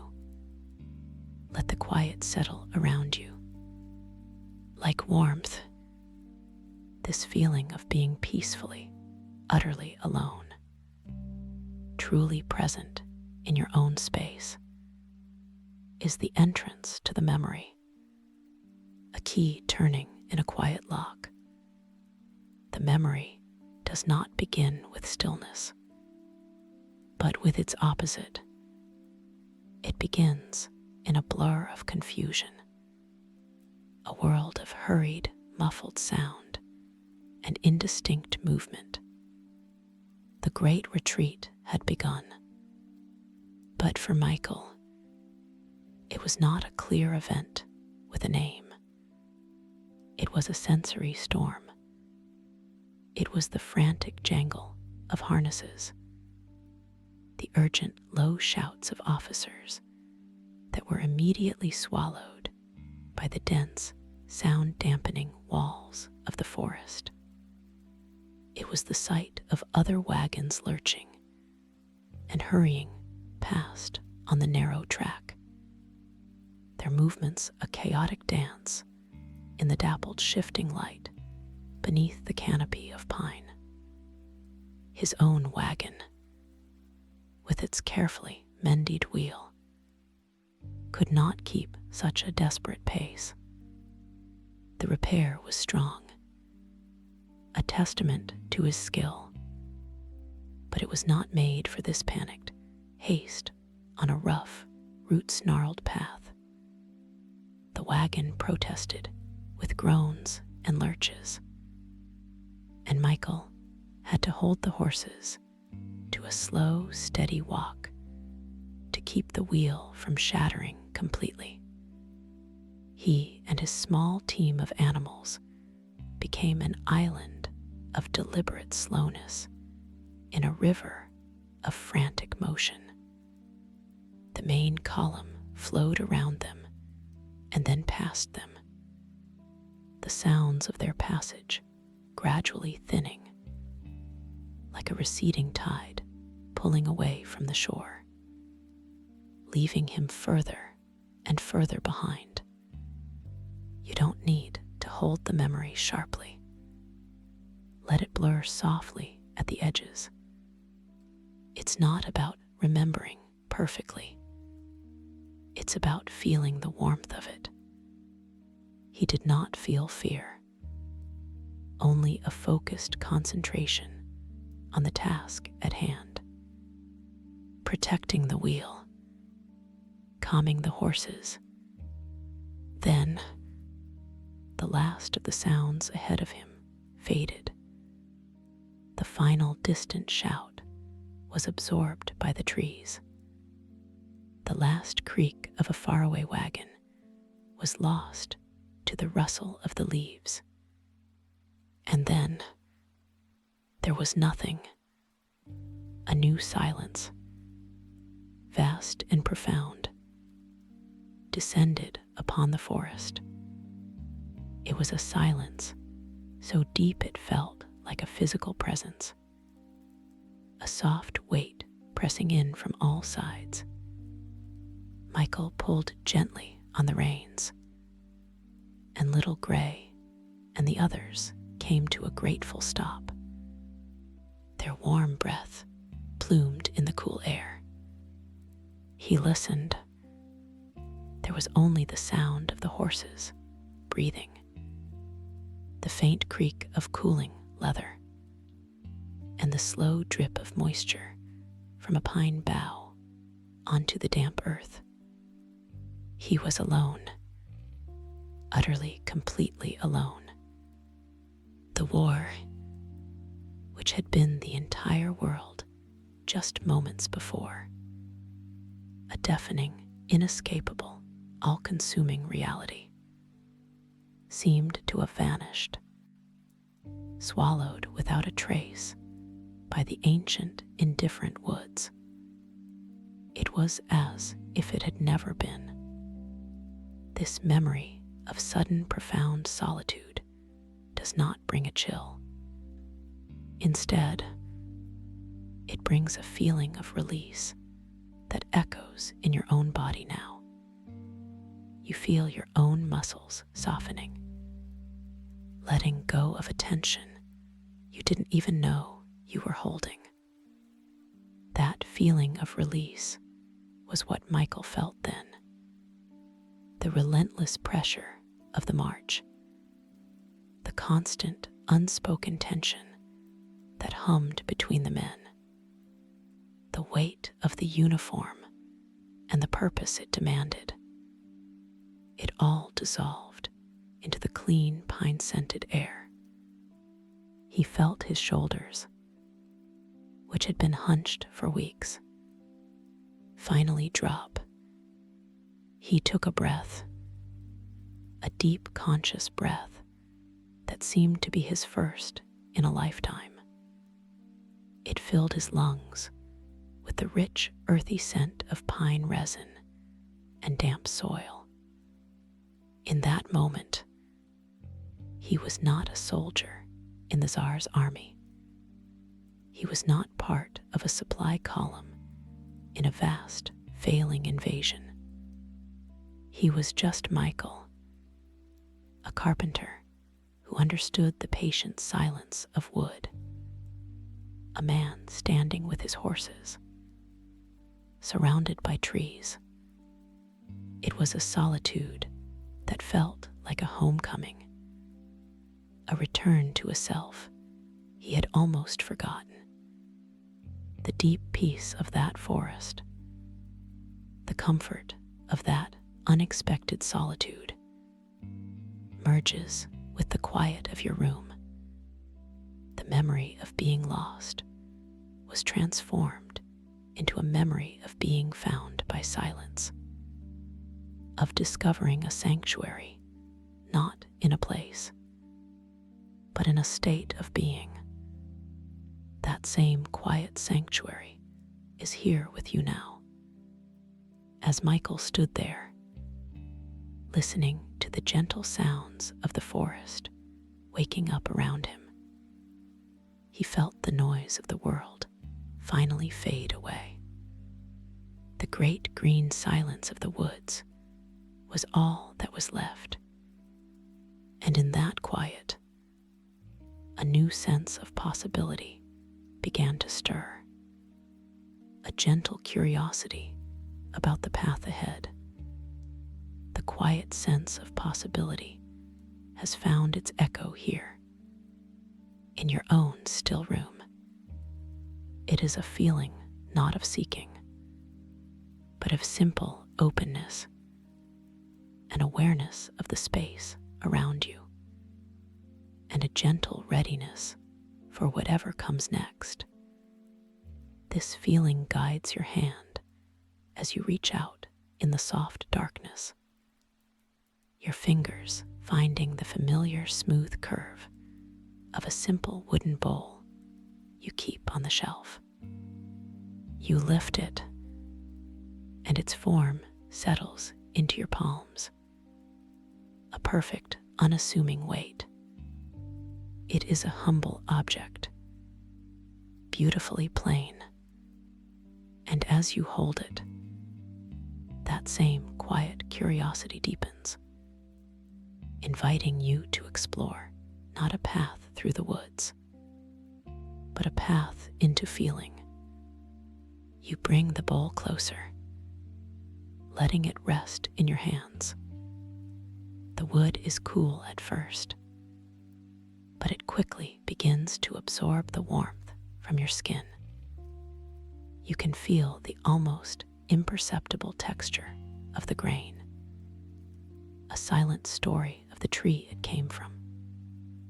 With the soft pad of your thumb, you trace the inside curve, a slow, meditative circle. You feel the subtle, shallow ridges, the ghost of the tool that patiently carved this shape from a solid block of wood. There is an honesty to it, a simple integrity that asks for nothing. Your breathing is slow and even, a quiet rhythm in the stillness of the room. The air is cool against your face. Holding this small, handcrafted vessel, you feel grounded, connected to the simple, patient act of its creation. It is a moment of pure, uncomplicated presence. Let this memory unfold in its own time. That gentle curiosity led Michael forward, deeper into the woods. He walked not with the heavy rhythmic tread of a soldier, but with the lighter, more attentive step of a man listening to the forest. He led Little Gray and the other horses by the reins, and they followed him with a trusting quietness, their great bodies moving almost silently over the thick carpet of pine needles. The path he followed was barely a path at all, perhaps an old game trail, or a route used long ago by foresters. After a time, through a thick stand of ancient pines, he saw it, a small dark shape that did not belong to the natural world. It was a hut built of rough-hewn logs, with a low sloping roof covered in moss. It seemed to have grown from the forest floor. A part of the landscape itself. There was no smoke from its stone chimney, no sign of life. It was a place of deep settled solitude. He tethered the horses where they could graze on a patch of ferns and approached the small wooden door. It was unlocked.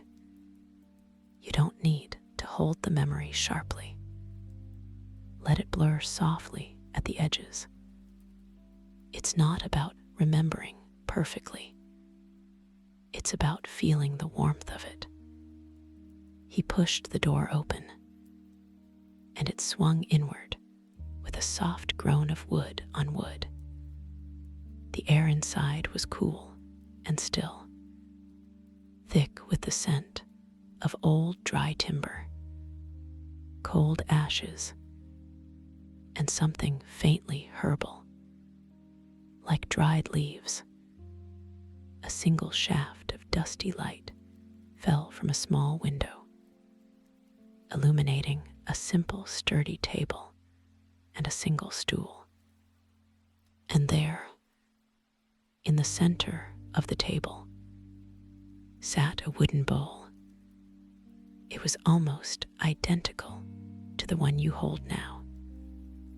Next to it lay a carved wooden spoon.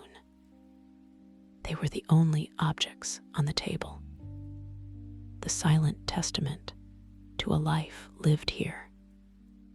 Michael stepped inside, his large frame filling the small space.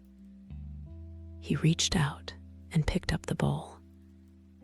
His calloused carpenter's hands, so accustomed to the heft of an axe or a saw, were gentle as they held the small, light vessel. He ran his thumb along the inside, just as you are doing, feeling the faint, rhythmic marks of the carving knife.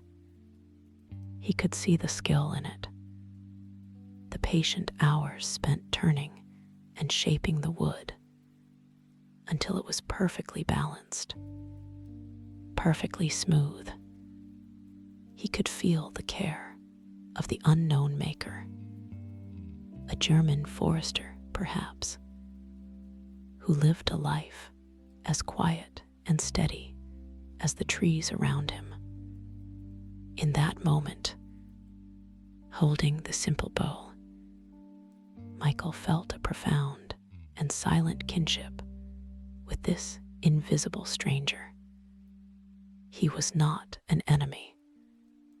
He was another man of wood, a fellow craftsman, and this bowl was a message of shared humanity passed across the chasm of war.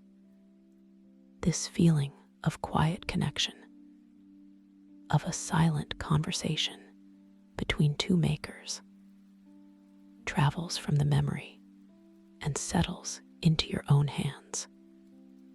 The bowl you are holding feels warmer now, imbued with a gentle, comforting energy.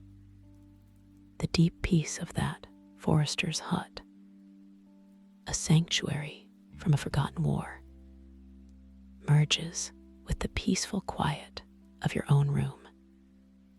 The feeling is one of profound reassurance. It is the knowledge that beneath all the noise and division, there are simple, honest things that connect us all. The patience of a craftsman, the need for a vessel to hold nourishment, the quiet dignity of a life lived simply. This warmth spreads from your hands through your arms, loosening your shoulders, allowing a deep sense of ease to settle into your body. It is the warmth of a shared and gentle humanity.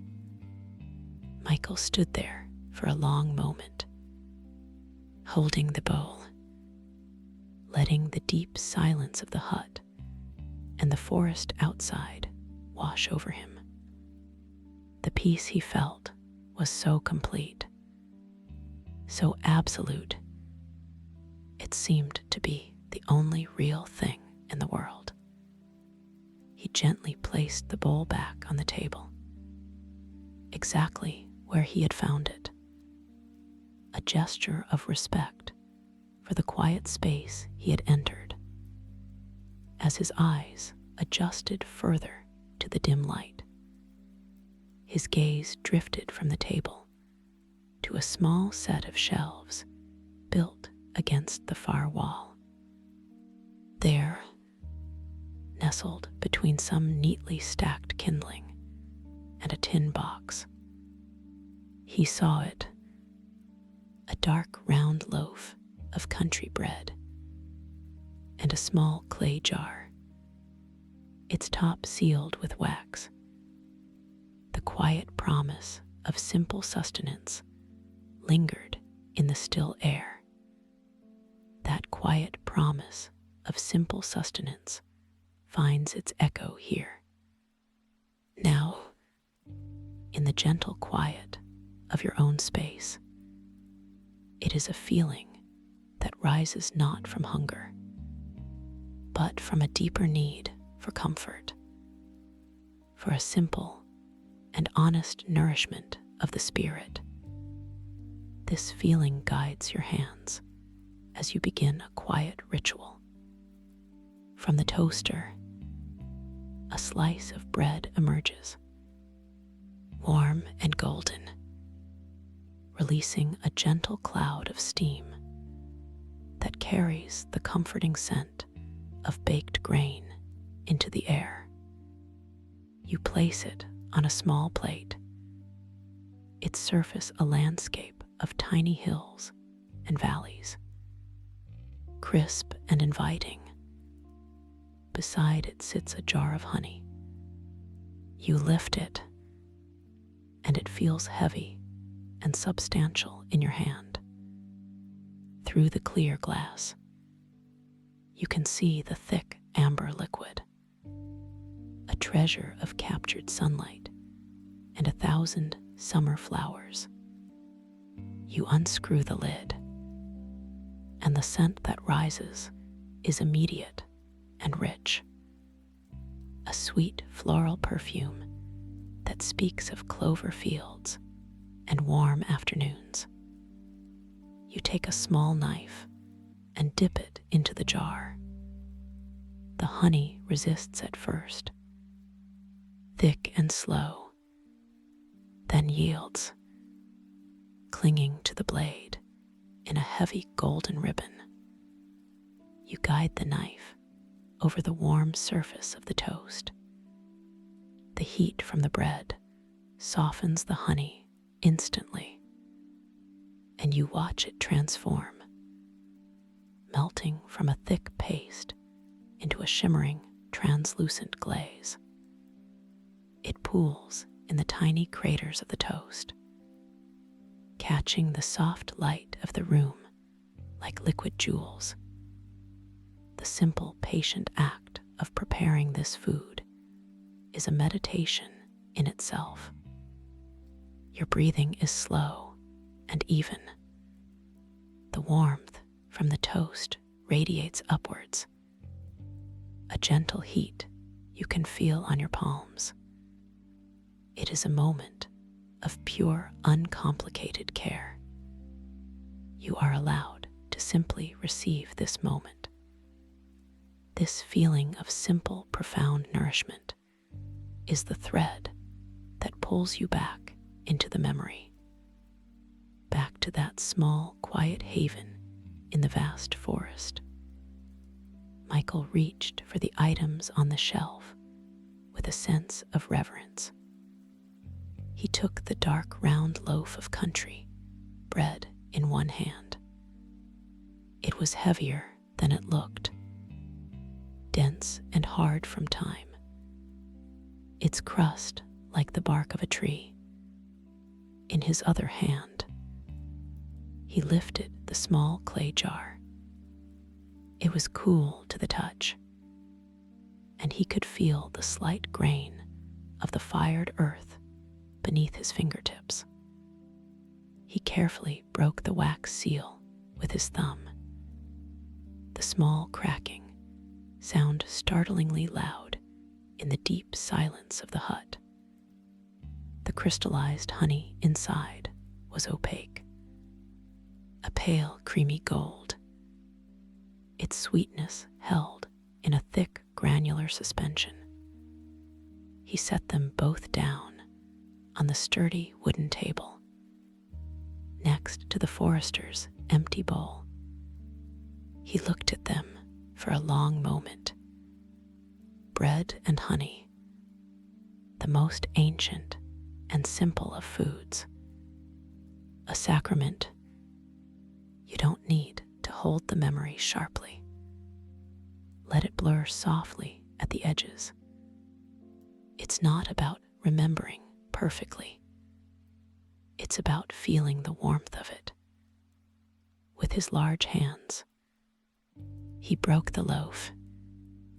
It took considerable effort, and the sound it made was not a soft tear, but a sharp, resonant crack that echoed in the stillness. The inside was dry, but still held the faint, wholesome scent of rye. He took a small, rough-edged piece and walked to the doorway of the hut. Little Gray, who had been standing patiently, head bowed, lifted his great head and looked at Michael with soft, intelligent eyes. Michael held out the piece of bread flat on his palm.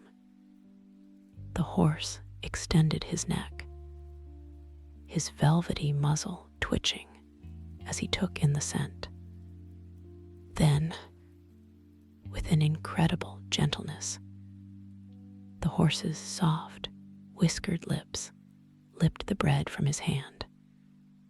It was a moment of quiet communion, a shared and simple trust between man and beast, a small act of kindness that felt more real than anything that had happened in weeks.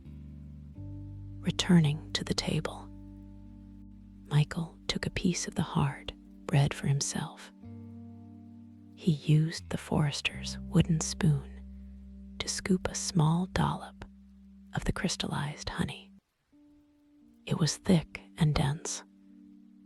Clinging to the spoon, he spread it carefully onto the rough surface of the bread. The tiny sugar-like crystals of the honey catching in the bread's texture. He lifted it and took a bite. The experience was overwhelming. First, the incredible toughness of the bread, which forced him to chew slowly, deliberately, and then, as the bread softened, the honey began to melt on his tongue. It was a floral, complex sweetness, a taste of meadows and wild herbs, of sunshine and the patient work of bees. After days of dry, tasteless rations, the intensity of this simple flavor was a revelation. It was more than food. It was life itself. It was the most delicious, most perfect thing he had ever tasted. He closed his eyes, savoring the sweetness, the rough texture, the profound satisfaction.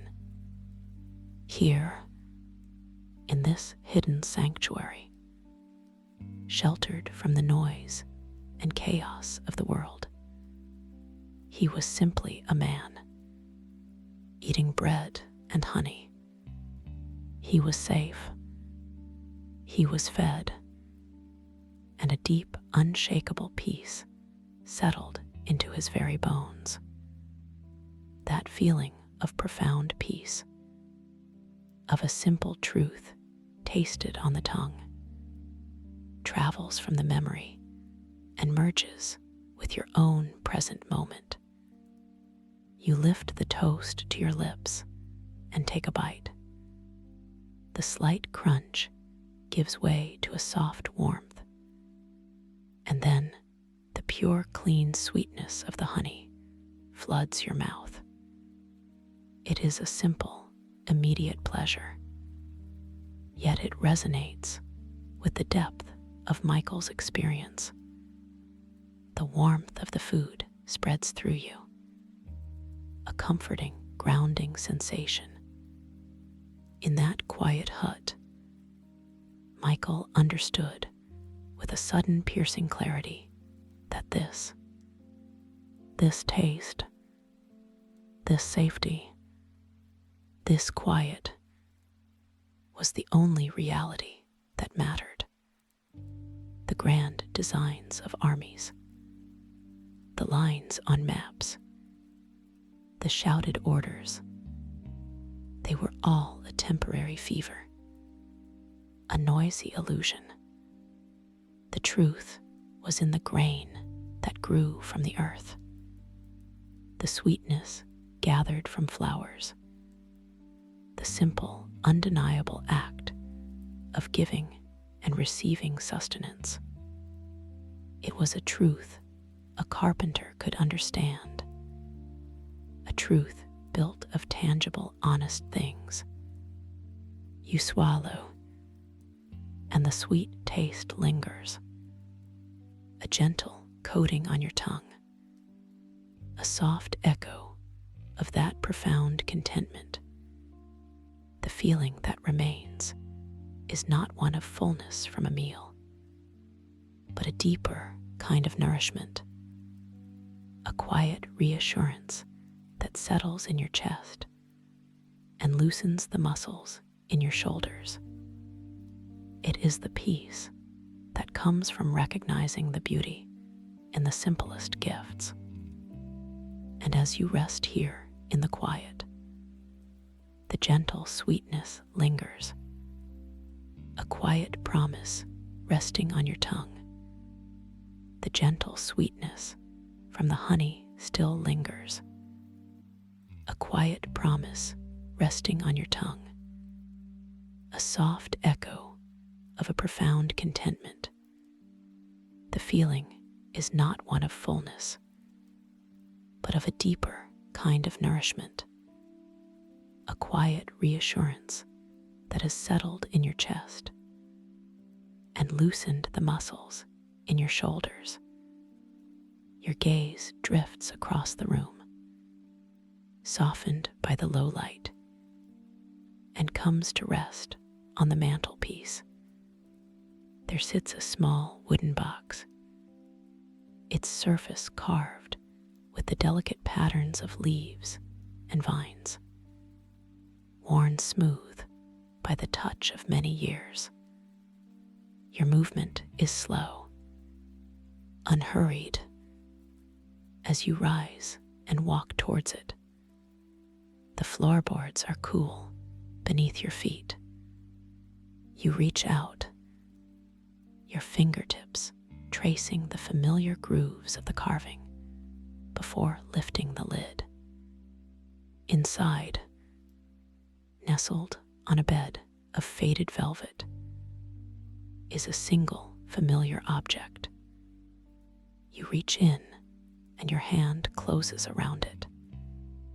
A piece of amber, its form organic and imperfect, its surface polished to a soft gleam by time and touch. You bring it back to your chair, settling once more into the comfortable quiet. You close your hand around the amber, feeling its specific weight, its unique texture. It is not heavy, but it has a satisfying density, a substance that feels real and enduring. It is cool at first, but as you hold it, it begins to absorb the warmth from your palm. A slow and steady transfer of energy. You roll it gently between your fingers, feeling the smooth, almost liquid contours of its surface. Your breathing is slow and even, a quiet rhythm in the still air of the room. Each exhale seems to carry away a little more of the day, leaving behind only this simple tactile sensation. The light from a nearby lamp catches the amber, and you open your hand to look at it. It glows from within, a captured drop of ancient sunlight, holding swirls of gold and deep, rich honey. It is a small, silent anchor to the past, a tangible piece of a long ago piece. You're not recreating. You're remembering through feeling. The warmth now radiating from the stone in your palm is the thread that pulls you back. A gentle and insistent call across the years.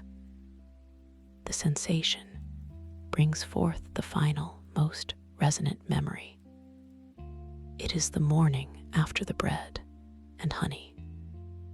Michael is resting, his back pressed against the immense ancient trunk of a pine tree just outside the forester's hut.